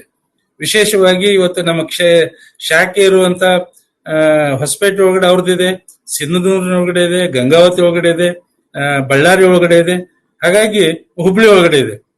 ನಮ್ಮ ಇರೋ 7 ಶಾಖೆ ಒಳಗಡೆ 5 ಶಾಖೆ ಒಳಗಡೆ ಅವ್ರದ್ದು ಶಾಖೆ ಇದೆ, ನಮ್ದು ಶಾಖೆ ಇದೆ. ಕೇವಲ ತೋರಣಗಲ್ಲು ಮತ್ತು ಕೊಟ್ಟೂರನ್ನು ಹೊರತುಪಡಿಸಿದರೆ ಇನ್ನು 5 ಕಡೆ. ಹಾಗಾಗಿ ಇಬ್ರು ಸಹಿತ ಬೇರೆ ಬೇರೆಯ ಸಂಘಟನೆ ಒಳಗಡೆ ಇದ್ರೂ ಸಹಿತ ಒಂದು ರೀತಿ ಸ್ಪರ್ಧೆಗಳು ಇದ್ರೂ ಸಹಿತ ಅದರ ವಿಷಯ ಬಂತ ಅಂದಾಗ ಹೊಸತನವನ್ನ ಸೇರಿಸ್ಕೊಳ್ಬೇಕು ಅಥವಾ ಅದರೊಳಗಡೆ ಒಂದಿಷ್ಟು ಏನಾದ್ರೂ ಪ್ರಗತಿಯನ್ನು ಸಾಧಿಸ್ಬೇಕು ಅಂತ ಹೇಳಿದಾಗ ಖಂಡಿತ ಇಬ್ಬರು ಒಟ್ಟಿಗೆ ನಿಂತು ಕೆಲಸ ಮಾಡಿದ್ವಿ. ವಿಶೇಷವಾಗಿ ಮನೋಹರ್ ಮಸ್ಕಿ ಅವರು ಆಗ್ಲೇ ಹೇಳ್ದಂಗೆ ಸಾಕಷ್ಟು ವಿಷಯ ಇದೆ ಹಂಚಿಕೊಳ್ಳೋದಕ್ಕೆ. ಇವತ್ತು ಸಮಯದ ಅವಕಾಶ ಇಲ್ಲ ಅನ್ನೋ ಕಾರಣಕ್ಕೆ ಅವರು ಬಿಟ್ಟಿದ್ದಾರೆ ಅಂತ ಭಾವಿಸ್ತೇನೆ. ವಿಶೇಷವಾಗಿ ರಾಜ್ಯಕ್ಕೆ ಸೌಹಾರ್ದ ಚಳುವಳಿಯನ್ನು ಬಂತು. 1997 ಸವರ್ದ ಕಾಯ್ದೆ ಅಂತ ಆದ್ರೂ ಸಹಿತ ಸವರ್ದ ಕಾಯ್ದೆ ಜಾರಿಗೆ ಬಂದಿದ್ದು ಜನವರಿ 1ನೇ ತಾರೀಕು 2021ರಿಂದ ಜಾರಿ ಕೊಟ್ಟರು.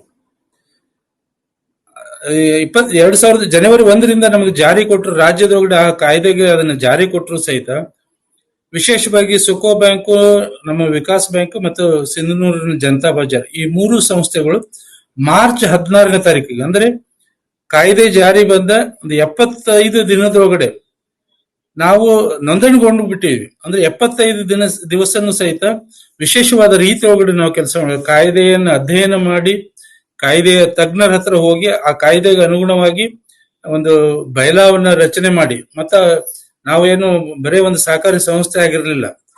ಮನೋಹರ್ ಅವರ ಸುಕೋ ಬ್ಯಾಂಕ್ ಆಗಿರ್ಬೋದು ಅಥವಾ ನಮ್ಮ ವಿಕಾಸ್ ಬ್ಯಾಂಕ್ ಆಗಿರ್ಬೋದು ಅವೆರಡೂ ಆಗ್ಲೇ ರಿಸರ್ವ್ ಬ್ಯಾಂಕಿನ ನಿಯಂತ್ರಣದೊಳಗಡೆ ಇದ್ವಿ. ಹಾಗಾಗಿ ಹೊಸ ಕಾಯ್ದೆ ಬಂದ ಮೇಲೆ ಅದರ ಅಡಿ ಬಯಲಾವನ್ನ ರಚನೆ ಮಾಡಿ ರಿಸರ್ವ್ ಬ್ಯಾಂಕಿಗೆ ಅದನ್ನು ಕಳಿಸಿ ಅವ್ರ ಒಪ್ಪಿಗೆ ತಗೊಂಡು ನಾವು ಮಾರ್ಚ್ 16ನೇ ತಾರೀಕಿಗೆ ನಾವು ಸವರ್ದ ಕಾಯ್ದೆ ಒಳಗಡೆ ನೋಂದಣಿಗೊಳ್ಳುವಂತ ಒಂದು ಕೆಲಸ ಅಂತ ಹೇಳಿದ್ರೆ ಇದು ತುಂಬಾ ಅದ್ಭುತವಾದ ಕೆಲಸವನ್ನ ಇಡೀ ರಾಜ್ಯಕ್ಕೆ ಮಾದರಿಯಾಗೋ ರೀತಿಗೆ ಮಾಡಿಕೊಟ್ಟಿದ್ದೀವಿ. ಅವೆಲ್ಲವೂ 3 ಸಂಸ್ಥೆಗಳು ಸಹಿತ ಇವತ್ತು ವಿಶೇಷವಾಗಿ ಕಲ್ಯಾಣ ಕರ್ನಾಟಕದ ಸಂಸ್ಥೆಗಳು ಅನ್ನೋದು ನಮಗೆ ಹೆಮ್ಮೆ ತಂದಿದೆ. ಅದಾದ ನಂತರ ಇಡೀ ರಾಜ್ಯ ತುಂಬಾ ನಾನು ಮತ್ತು ಮನೋಹರ್ ಅವರು ಕಾಯ್ದೆ ಒಳಗಡೆ ಇರುವಂತ ಅವಕಾಶ ಏನಿತ್ತಂದ್ರೆ ರಾಜ್ಯದೊಳಗಡೆ 50 ಸವರ್ದ ಸಹಕಾರಿಗಳ ರಚನೆ ಆದ ನಂತರ ಅವನ್ನ ನಿಯಂತ್ರಣ ಮಾಡೋದಕ್ಕೆ ರಾಜ್ಯ ಮಟ್ಟದೊಳಗಡೆ ಒಂದು ಸಂಯುಕ್ತ ಸಹಕಾರಿ ಆಗ್ಬೇಕು ಅನ್ನೋ ಕಾರಣಕ್ಕಾಗಿ ಕನಿಷ್ಠ ರಾಜ್ಯದೊಳಗಡೆ ಒಂದು 50% ಜಿಲ್ಲೆ ಒಳಗಡೆ ಆದರೂ ಸಹಿತ ಸವರ್ದ ಸಹಕಾರಿಗಳನ್ನ ಹುಟ್ಟಾಕೋದ್ರ ಮೂಲಕ ಸಂಯುಕ್ತ ಸಹಕಾರಿನೂ ಸಹಿತ ನಾವು ಅಸ್ತಿತ್ವಕ್ಕೆ ತರಬೇಕು ಅನ್ನೋ ಕಾರಣಕ್ಕಾಗಿ ನಾನು ಮತ್ತು ಮನೋಹರ್ ಮಸ್ಕಿ ಅವರು ಇಡೀ ರಾಜ್ಯ ತುಂಬಾ ಎಲ್ಲ ಅಡ್ಡಾಡಿ ಬೇರೆ ಬೇರೆ ಜಿಲ್ಲೆ ಒಳಗಡೆ ನಾವು ಸವರ್ದ ಸಹಕಾರಿಗಳನ್ನ ಹುಟ್ಟಾಕೋದಾಗಿರ್ಬೋದು ಅಥವಾ ಹಳೆ ಕಾಯ್ದೆಯಿಂದ ಕನ್ವರ್ಟ್ ಮಾಡಿಸಂತ ಪ್ರಕ್ರಿಯೆಯನ್ನ ಮಾಡೋದ್ರ ಮೂಲಕ ಕೇವಲ 1 ವರ್ಷದೊಳಗೆ ಜನವರಿ 1, 2021 ಕಾಯ್ದೆ ಜಾರಿ ಬಂದ್ರೆ 2022 ಹೊತ್ತಿಗೆ ರಾಜ್ಯದೊಳಗಡೆ 50ಕ್ಕೂ ಹೆಚ್ಚು ಸವರ್ದ ಸಹಕಾರಿಗಳು ನೋಂದಣಿಗೊಳ್ಳುವಂತೆ ಮಾಡಿ ರಾಜ್ಯದೊಳಗಡೆ ಒಂದು ಸವರ್ದ ಸಂಯುಕ್ತ ಸಹಕಾರಿಯನ್ನ ರಚನೆ ಮಾಡೋದಕ್ಕೆ ನಮ್ಮಿಬ್ಬರ ಪಾತ್ರ ಇದೆ. ಆ ಕಾರಣಕ್ಕಾಗಿ ವಿಶೇಷವಾಗಿ ಸಹಕಾರಿ ಚಳವಳಿ ಅಂದ್ರೆ ನಾನು ಹೇಳ್ತಾ ಇರೋದು ಹಳೆ ಚಳವಳಿ ಕೆಲಸ, ಹಳೆಯ ಕಾಯ್ದೆ ಒಳಗಡೆ ಆ ಚಳವಳಿ ಒಳಗಡೆ ಕೆಲಸ ಮಾಡಿರೋಂತ ಮಹಾನ್ ವ್ಯಕ್ತಿಗಳು ಇದ್ರೂ ಸಹಿತ ಏನು 1991 ನಂತರ ರಚನೆ ಆಗಿರುವಂತ ಸವರ್ದ ಕಾಯ್ದೆ ಒಳಗಡೆ ಇವತ್ತು ವಿಶೇಷವಾದ ಪರಿಶ್ರಮವನ್ನ ಹಾಕೋದಕ್ಕೆ ಅದು ರಾಜ್ಯದೊಳಗಡೆ ಇವತ್ತು ಇಷ್ಟೊಂದು ಜನಪ್ರಿಯ ಆಗೋದಕ್ಕೆ ಏನಾದ್ರೂ ಕೆಲಸ ಮಾಡಿದ್ರೆ ಅದರೊಳಗಡೆ ಮನೋಹರ್ ಮಸ್ಕಿ ಮತ್ತು ನಾವೆಲ್ಲ ಸೇರಿ ಮಾಡಿರುವಂತ ಕೆಲಸವನ್ನ ಇಡೀ ರಾಜ್ಯ ಇವತ್ತು ಶ್ಲಾಘಿಸಬೇಕಾಗಿದೆ. ಅಂತ ಒಂದು ಸನ್ನಿವೇಶದ ಒಳಗಡೆ ಇವತ್ತು ಬೆಳ್ಳಿ ಹಬ್ಬದ ಈ ಒಂದು ಸಂದರ್ಭದೊಳಗಡೆ ನಾನಾಗ್ಲೇ ಹೇಳಿದಂತೆ ಬ್ಯಾಂಕಿನ ಇವತ್ತು ಸ್ಥಿತಿ ಒಂದು ಸುಮಾರು 950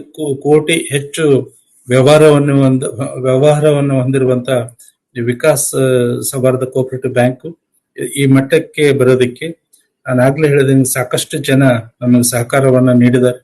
ಈ ಒಂದು ಬೆಳ್ಳಿ ಹಬ್ಬದ ಸಂದರ್ಭದೊಳಗಡೆ ವಿಶೇಷವಾಗಿ ಅವರೆಲ್ಲರನ್ನು ಕರೆದು ಅವ್ರಿಗೊಂದಿಷ್ಟು ಗೌರವ ಸೂಚಿಸೋದ್ರ ಮೂಲಕ ಹಳೆ ವಿಚಾರಗಳನ್ನ ಅವ್ರೇನ್ ನಮಗೆ ಸಹಕಾರ ನೀಡಿದ್ದಾರೆ ಆ ವಿಚಾರಗಳನ್ನ ಮೆಲುಕು ಹಾಕೋದ್ರ ಮೂಲಕ ನಾವು ಅರ್ಥಪೂರ್ಣವಾದ ರೀತಿ ಒಳಗಡೆ ಈ ಕಾರ್ಯಕ್ರಮವನ್ನ ಆಯೋಜನೆ ಮಾಡ್ಬೇಕಂತ ಹೇಳಿ ಯೋಚನೆ ಮಾಡಿದ್ವಿ. ವಿಶೇಷವಾಗಿ ಇಷ್ಟಾದ್ರೂ ಸಾಕಾಗಲ್ಲ, ಎಲ್ಲರನ್ನು ಕರ್ಕೊಂಬಂದು ಇಲ್ಲಿ ನಾವು ವೇದಿಕೆ ಒಳಗಡೆ ಅವ್ರಿಗೆ ಗೌರವ ಸಲ್ಲಿಸಕ್ಕಾಗಲ್ಲ. ಯಾಕಂತ ಹೇಳಿದ್ರೆ ಅದನ್ನ ಹೊರತಾಗಿ ಒಂದಿಷ್ಟು ಜನ ಇದ್ದಾರೆ. ವಿಶೇಷವಾಗಿ ಇಲ್ಲಿ 2-3 ಜನರನ್ನು ನಾನು ನೆನಪು ಮಾಡಿಕೊಳ್ಬೇಕು. ಒಂದು ಬ್ಯಾಂಕಿಂಗ್ ತಜ್ಞ, ನಾವೇನ್ ಬ್ಯಾಂಕ್ ಆರಂಭ ಮಾಡಕ್ ಹೋದ್ವಿ, ಮನೋಹರ್ ಮಸ್ಕಿ ಆಗಿರ್ಬೋದು, ನಾವ್ಯಾರು ಬ್ಯಾಂಕಿಂಗ್ ಕ್ಷೇತ್ರದ ಒಳಗಡೆಯಿಂದ ಬಂದವರಲ್ಲ. ಸಹಕಾರಿ ಕ್ಷೇತ್ರನು ವಿಶೇಷವಾಗಿ ಮನೋಹರರಾದ್ರೂ ಜನತಾ ಬಜಾರ್ ಆಗಿತ್ತು, ಒಂದಿಷ್ಟು ಸಹಕಾರಿ ಕ್ಷೇತ್ರದ ಒಳಗಡೆ ಇದ್ರು. ವಿಕಾಸ ಬ್ಯಾಂಕಿನ ನೋಂದಣಿ ಮಾಡೋದಕ್ಕಿಂತ ಮುಂಚೆ ನಾನು ಇಡೀ ಯಾವುದೇ ಒಂದು ಸಹಕಾರಿ ಸಂಸ್ಥೆ ಸದಸ್ಯನೂ ಆಗಿರ್ಲಿಲ್ಲ. ಸಹಕಾರ ಅಂದ್ರೆ ಏನು ಅನ್ನೋದು ಗೊತ್ತಿರ್ಲಿಲ್ಲ, ಇಂಥ ಬ್ಯಾಂಕ್ ಅಂದ್ರೆ ಏನು ಗೊತ್ತಿರಲಿಲ್ಲ. ಬ್ಯಾಂಕ್ ನನಗೆ ಯಾವುದೇ ಒಂದು ಕಾರಣಕ್ಕೆ ಸ್ಟೇಟ್ ಬ್ಯಾಂಕ್ ಆಫ್ ಮೈಸೂರು ಒಂದು ಸಣ್ಣ ಅಂದ್ರೆ SB ಅಕೌಂಟ್ ಉಳಿತಾಯ ಖಾತೆ ಇತ್ತು ಅನ್ನೋದನ್ನ ಬಿಟ್ರೆ ಅಂದ್ರೆ ಬ್ಯಾಂಕಿಂಗ್ ಬಗ್ಗೆನೂ ನಮಗೇನು ಗೊತ್ತಿರಲಿಲ್ಲ.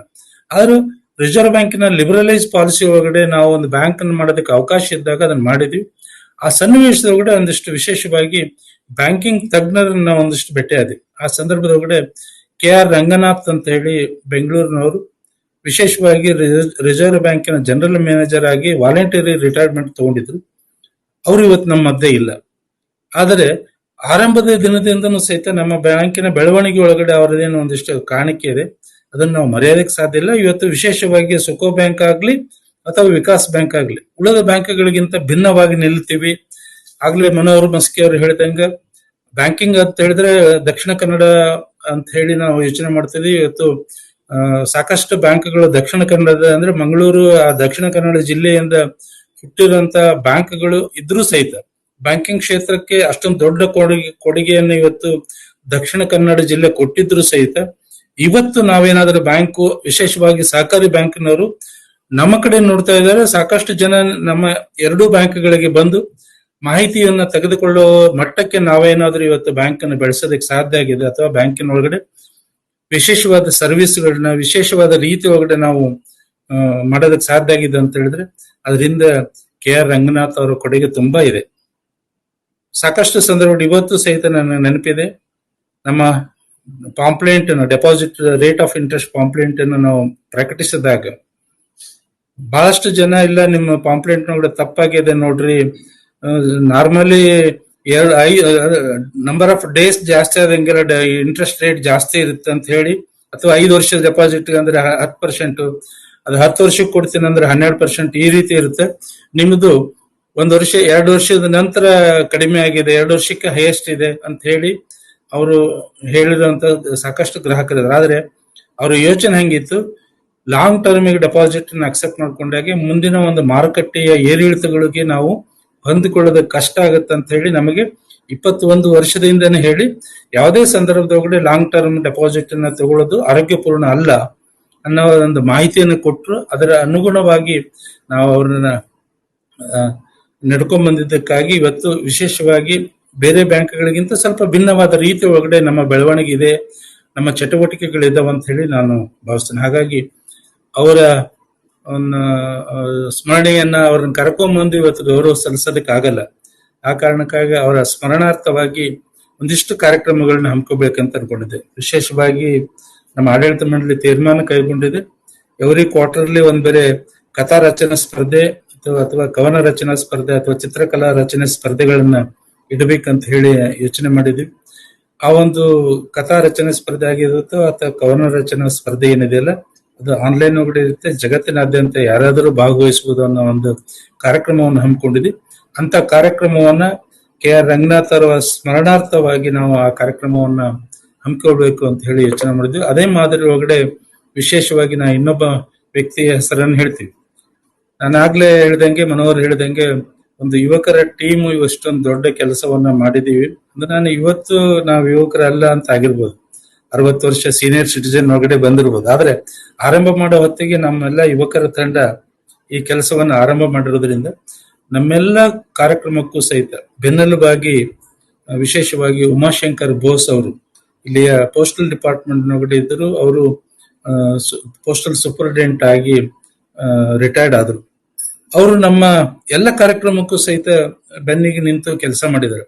ವಿಶೇಷವಾಗಿ ಇವತ್ತು ಇಡೀ ಕರ್ನಾಟಕವೇ ಹೆಮ್ಮೆ ಪಡುವ ರೀತಿ ಒಳಗಡೆ ಅದು ಯಾವ್ದಾದ್ರು ಒಂದು ಕೆಲಸ ಇದ್ರೆ ಆ ಒಂದು ಕೆಲಸವನ್ನು ನಾವು ಮಾಡೀವಿ. ಇವತ್ತು ATMಗೆ ಬೇಕಾಗಿರುವಂತ ಮಾಹಿತಿಗಳೇನಿದೆ, ATMಗೆ ಕಾರ್ಡ್ ಅನ್ನ ಬಳಸುವ ರೀತಿ ಹೇಗೆ ಇತ್ಯಾದಿ ಅನ್ನೋದು ವಿಕಾಸ್ ಬ್ಯಾಂಕ್ನವರು ಮಾತ್ರ ಕನ್ನಡದೊಳಗಡೆ ಮಾಡಿದೀವಿ. ಇಡೀ ರಾಜ್ಯದೊಳಗಡೆ ಇನ್ಯಾವ ಬ್ಯಾಂಕು ಸಹಿತ ATM ರಿಲೇಟೆಡ್ ಇನ್ಫಾರ್ಮೇಶನ್ ಗಳನ್ನ ಕನ್ನಡದೊಳಗಡೆ ಕೊಟ್ಟಿರುವಂತ ಏಕೈಕ ಉದಾಹರಣೆ ನಮ್ದು. ಆ ರೀತಿ ನಾನು ಒಂದು ಯೋಚನೆ ಬಂದಾಗ ನಾನು ಉಮಾಶಂಕರ್ ಬೋಸ್ ಹತ್ರ ಕೇಳ್ಕೊಂಡಾಗ ಉಮಾಶಂಕರ್ ಬೋಸರು ಸಣ್ಣ ಸಣ್ಣ ಸಂಗತಿಗಳನ್ನು ಸಹಿತ ಹಿಡ್ಕೊಂಡು ಆ ಒಂದು ಇನ್ಸ್ಟ್ರಕ್ಷನ್ ಗಳನ್ನ ಕನ್ನಡದೊಳಗಡೆ ಅದ್ಭುತವಾದ ರೀತಿ ಒಳಗಡೆ ನಾವು ಮಾಡಿಕೊಟ್ಟಿದ್ದಾರೆ. ಹಾಗಾಗಿ ಅವರು ಒಂದು ಎಕ್ಸಾಂಪಲ್ ಅಷ್ಟೇ ಉಮಾಶಂಕರ್ ಬೋಸ್ ಮಟ್ಟಿಗೆ ಯಾವ ರೀತಿ ಕೆಲಸ ಮಾಡಿದ್ರು. ತುಂಬಾ ಹಿರಿಯರಾದರೂ ಸಹಿತ ನಾವು ಯಾವಾಗ ಕರೆದು ಯುವಕರು ನಾಚಿಸುವಂತ ರೀತಿ ಒಳಗಡೆ ನಮ್ಮೆಲ್ಲ ಚಟುವಟಿಕೆಗಳೊಳಗಡೆ ಸಹಿತ ಬೆನ್ನೆಲುಬಾಗಿ ಎಲ್ಲೂ ಸಹಿತ ಫ್ರಂಟ್ ಲೈನ್ ಬರಲಿಲ್ಲ. ಅವರು ಬೆನ್ನೆಲುಬಾಗಿ ನಮ್ಮ ಇವತ್ತಿನ ಈ ಬೆಳವಣಿಗೆ ಒಳಗಡೆ ಖಂಡಿತ ಉಮಾಶಂಕರ್ ಬೋಸ್ ಅವರ ಪಾತ್ರ ಅತ್ಯಂತ ಗಂಭೀರ ಅಂದ್ರೆ ಗಣನೀಯವಾದ ಪಾತ್ರ ಇದೆ. ಹಾಗಾಗಿ ಅವ್ರನ್ನೂ ಸಹಿತ ಒಂದು ನೆನಪಿನ ಅರ್ಥವಾಗಿ ನಾನು ಈ ಸರಣಿ ಕಾರ್ಯಕ್ರಮದೊಳಗಡೆ ಅವರ ಸ್ಮರಣಾರ್ಥನೂ ಸಹಿತ ಒಂದಿಷ್ಟು ಕಾರ್ಯಕ್ರಮಗಳನ್ನ ಹಮ್ಮಿಕೋಬೇಕಂತ ಹೇಳಿ ಯೋಚನೆ ಮಾಡಿದ್ವಿ. ಇದೇ ಮಾದರಿ ಒಳಗಡೆ ಸಾಕಷ್ಟು ಜನ ಇವತ್ತು ನಮ್ಮ ಮಧ್ಯೆ ಇಲ್ಲ, ಆದರೂ ಸಹಿತ ಈ ಒಂದು ಸಂದರ್ಭದೊಳಗಡೆ ಅವರ ಸ್ಮರಣಾರ್ಥ ಒಂದಿಷ್ಟು ಚಟುವಟಿಕೆಗಳನ್ನ ಹಮ್ಮಿಕೊಳ್ಳೋದ್ರ ಮೂಲಕ ವಿಶೇಷವಾದ ರೀತಿ ಒಳಗಡೆ ನಾನು ಆಗ್ಲೇ ಯೋಚನೆ ಮಾಡಿದಂಗೆ ಬೆಳ್ಳಿ ಹಬ್ಬವನ್ನ ವಿಭಿನ್ನವಾದ ರೀತಿ ಒಳಗಡೆ ಆಚರಣೆ ಮಾಡ್ಬೇಕಂತ ಹೇಳಿ ನಮ್ಮ ಆಡಳಿತ ಮಂಡಳಿ ಯೋಚನೆ ಮಾಡಿದೆ.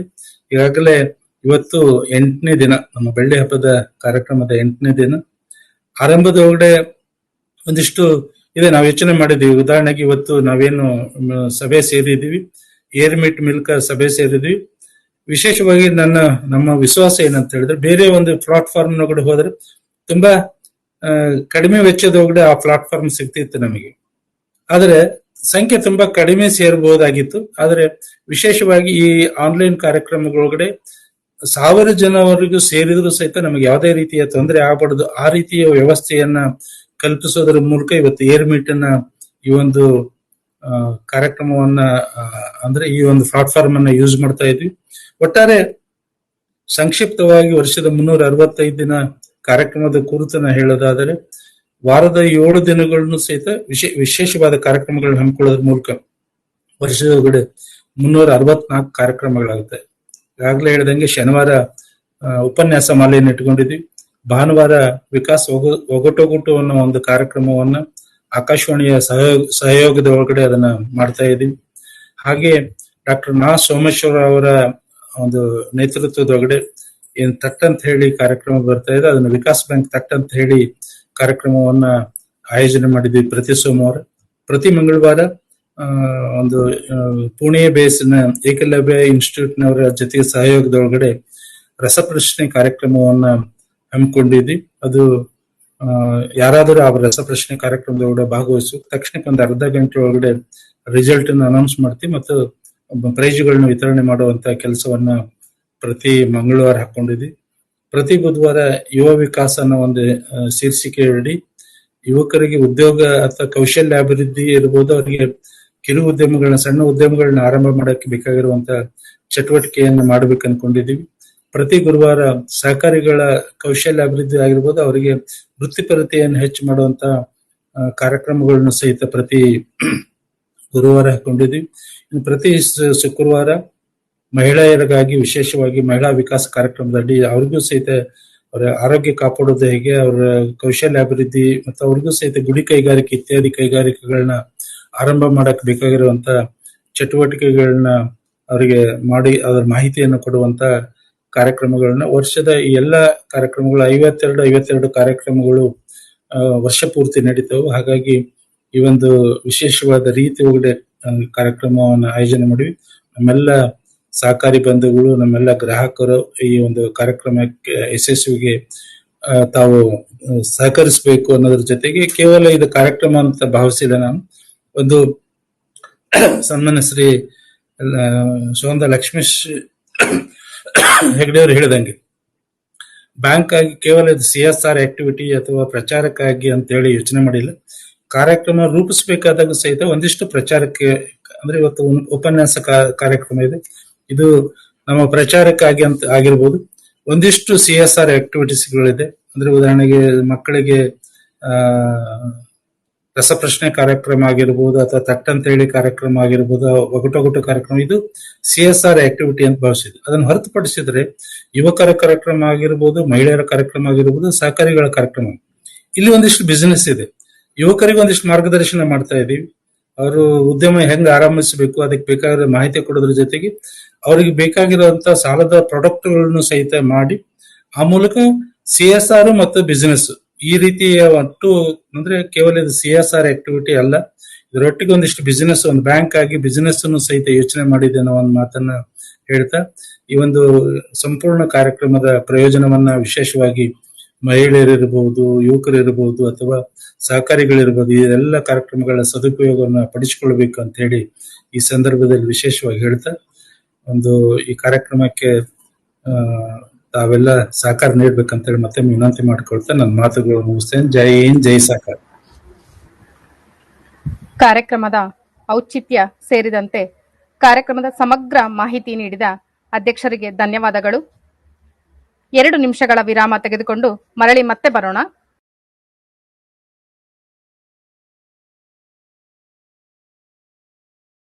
I'm Vikas. I'm here to introduce our digital banking services. Please come.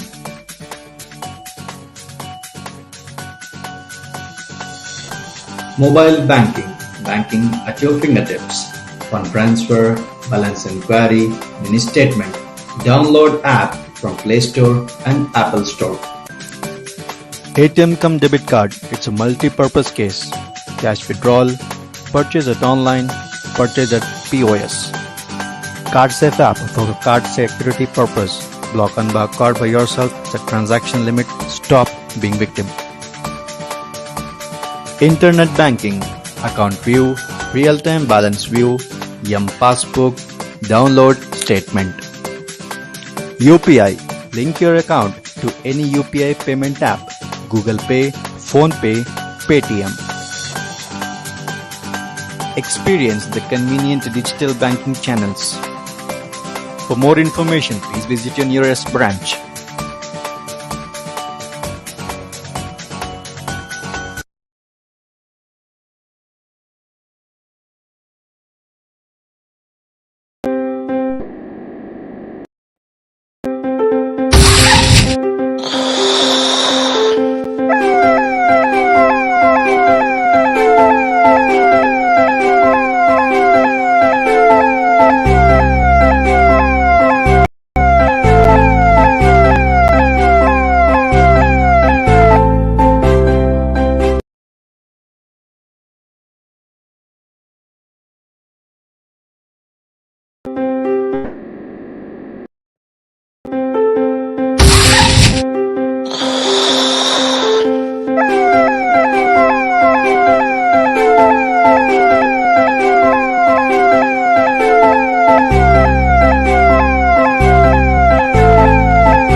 ಇದೀಗ ಕಾರ್ಯಕ್ರಮದ ಕೊನೆಯ ಘಟ್ಟಕ್ಕೆ ಆಗಮಿಸಿದ್ದೇವೆ.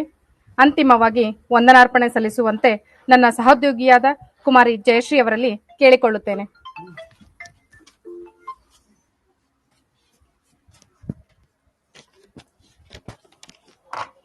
ಸನ್ಮಾನ್ಯ ಗ್ರಾಹಕ ಬಂಧುಗಳೇ, ನಮ್ಮ ಬ್ಯಾಂಕ್ನ ಬೆಳ್ಳಿ ಹಬ್ಬದ ಸರಣಿ ಕಾರ್ಯಕ್ರಮದಲ್ಲೊಂದಾದ ಉಪನ್ಯಾಸ ಮಾಲೆ ಕಾರ್ಯಕ್ರಮಕ್ಕೆ ಆಗಮಿಸಿದ ತಮ್ಮೆಲ್ಲರಿಗೂ ಶುಭ ಸಂಜೆಯಲ್ಲಿ ನಮಸ್ಕರಿಸುತ್ತಾ, ಇಂದಿನ ಗಣ್ಯರ ಉಪನ್ಯಾಸ ಮಾಲೆ ಕಾರ್ಯಕ್ರಮದ ಅಧ್ಯಕ್ಷತೆಯನ್ನು ವಹಿಸಿಕೊಂಡು ಸಮಾರಂಭಕ್ಕೆ ಶೋಭೆಯನ್ನು ತಂದ ನಮ್ಮ ಬ್ಯಾಂಕ್ನ ಅಧ್ಯಕ್ಷರಾದ ಶ್ರೀ ವಿಶ್ವನಾಥ್ ಚಾ ಹಿರೇಮಠರವರನ್ನು ತಮ್ಮೆಲ್ಲರ ಪರವಾಗಿ ಹೃತ್ಪೂರ್ವಕವಾಗಿ ವಂದಿಸುತ್ತೇನೆ. ಇಂದಿನ ಕಾರ್ಯಕ್ರಮದ ಉಪನ್ಯಾಸಕರಾದ ಶ್ರೀ ಸೋಂದಾ ಲಕ್ಷ್ಮೀಶ್ ಹೆಗಡೆ ಇವರು ವಿಜಯನಗರ ಜಿಲ್ಲೆ ಆರಂಭವಾದ ಕಾಲಘಟ್ಟ ಹಾಗೂ ವಿಜಯನಗರ ವೈಭವವನ್ನು ತುಂಬಾ ಅದ್ಭುತವಾಗಿ ಅನಾವರಣಗೊಳಿಸಿದ್ದಾರೆ. ಇವರಿಗೂ ಸಹ ನಿಮ್ಮೆಲ್ಲರ ಪರವಾಗಿ ಹೃತ್ಪೂರ್ವಕ ವಂದನೆಗಳನ್ನು ತಿಳಿಸುತ್ತೇನೆ. ಇಂದಿನ ಕಾರ್ಯಕ್ರಮದ ಮುಖ್ಯ ಅತಿಥಿಗಳಾದ ಶ್ರೀ ಮನೋಹರ್ ಮಸ್ಕಿ ಇವರಿಗೂ ಸಹ ವಂದನೆಗಳನ್ನು ತಿಳಿಸುತ್ತೇನೆ. ಹಾಗೆ ಮತ್ತೋರ್ವ ಅತಿಥಿಗಳಾದ ಶ್ರೀ ಜಗದೀಶ್ ಕವಟಗಿ ಮಠ್ ಇವರಿಗೂ ಕೂಡ ವಂದನೆಗಳನ್ನು ತಿಳಿಸುತ್ತೇನೆ. ಅಂತೆಯೇ ಇಂದಿನ ಉಪನ್ಯಾಸ ಮಾಲೆ ಕಾರ್ಯಕ್ರಮಕ್ಕೆ ಆಗಮಿಸಿದ ನಮ್ಮ ಬ್ಯಾಂಕಿನ ನಿರ್ದೇಶಕರುಗಳಿಗೆ, ಸದಸ್ಯರುಗಳಿಗೆ, ಗ್ರಾಹಕರುಗಳಿಗೆ, ಎಲ್ಲ ಮಾಧ್ಯಮ ವರ್ಗದವರಿಗೆ ಹಾಗೂ ಎಲ್ಲ ಸಿಬ್ಬಂದಿ ವರ್ಗದವರಿಗೂ ನಿಮ್ಮೆಲ್ಲರ ಪರವಾಗಿ ಹಾಗೂ ನನ್ನ ವೈಯಕ್ತಿಕ ಹೃತ್ಪೂರ್ವಕ ವಂದನೆಗಳನ್ನು ತಿಳಿಸುತ್ತೇನೆ. ಕುಮಾರಿ ಜಯಶ್ರೀ ಅವರಿಗೆ ಧನ್ಯವಾದಗಳು. ಆತ್ಮೀಯ ಗ್ರಾಹಕ ಬಂಧುಗಳೇ, ಇಂದು ಕಾರ್ಯಕ್ರಮ ವಿದ್ಯುಕ್ತವಾಗಿ ಆರಂಭವಾಗಿದೆ. ಮುಂದಿನ ಶನಿವಾರದಂದು ಇದೇ ಸಮಯ ಅಂದರೆ ಸಂಜೆ 6ರಿಂದ 8ರವರೆಗೆ ಕಾರ್ಯಕ್ರಮದಲ್ಲಿ ಭೇಟಿಯಾಗೋಣ. ಎಲ್ಲರಿಗೂ ಸಹಕಾರಿ ವಂದನೆಗಳು. ನಾಳೆಯ ಕಾರ್ಯಕ್ರಮ ಆಕಾಶವಾಣಿಯಲ್ಲಿ ಒಗಟೊಗಟು ಕಾರ್ಯಕ್ರಮ ಸಂಜೆ 5ರಿಂದ 5:30ರವರೆಗೆ ಎಲ್ಲರೂ ವೀಕ್ಷಿಸೋಣ ಅಂತ ಹೇಳ್ತಾ ಕಾರ್ಯಕ್ರಮನ ಮುಗಿಸ್ತಾ ಇದ್ದೀನಿ. ಎಲ್ರಿಗೂ ವಂದನೆಗಳು.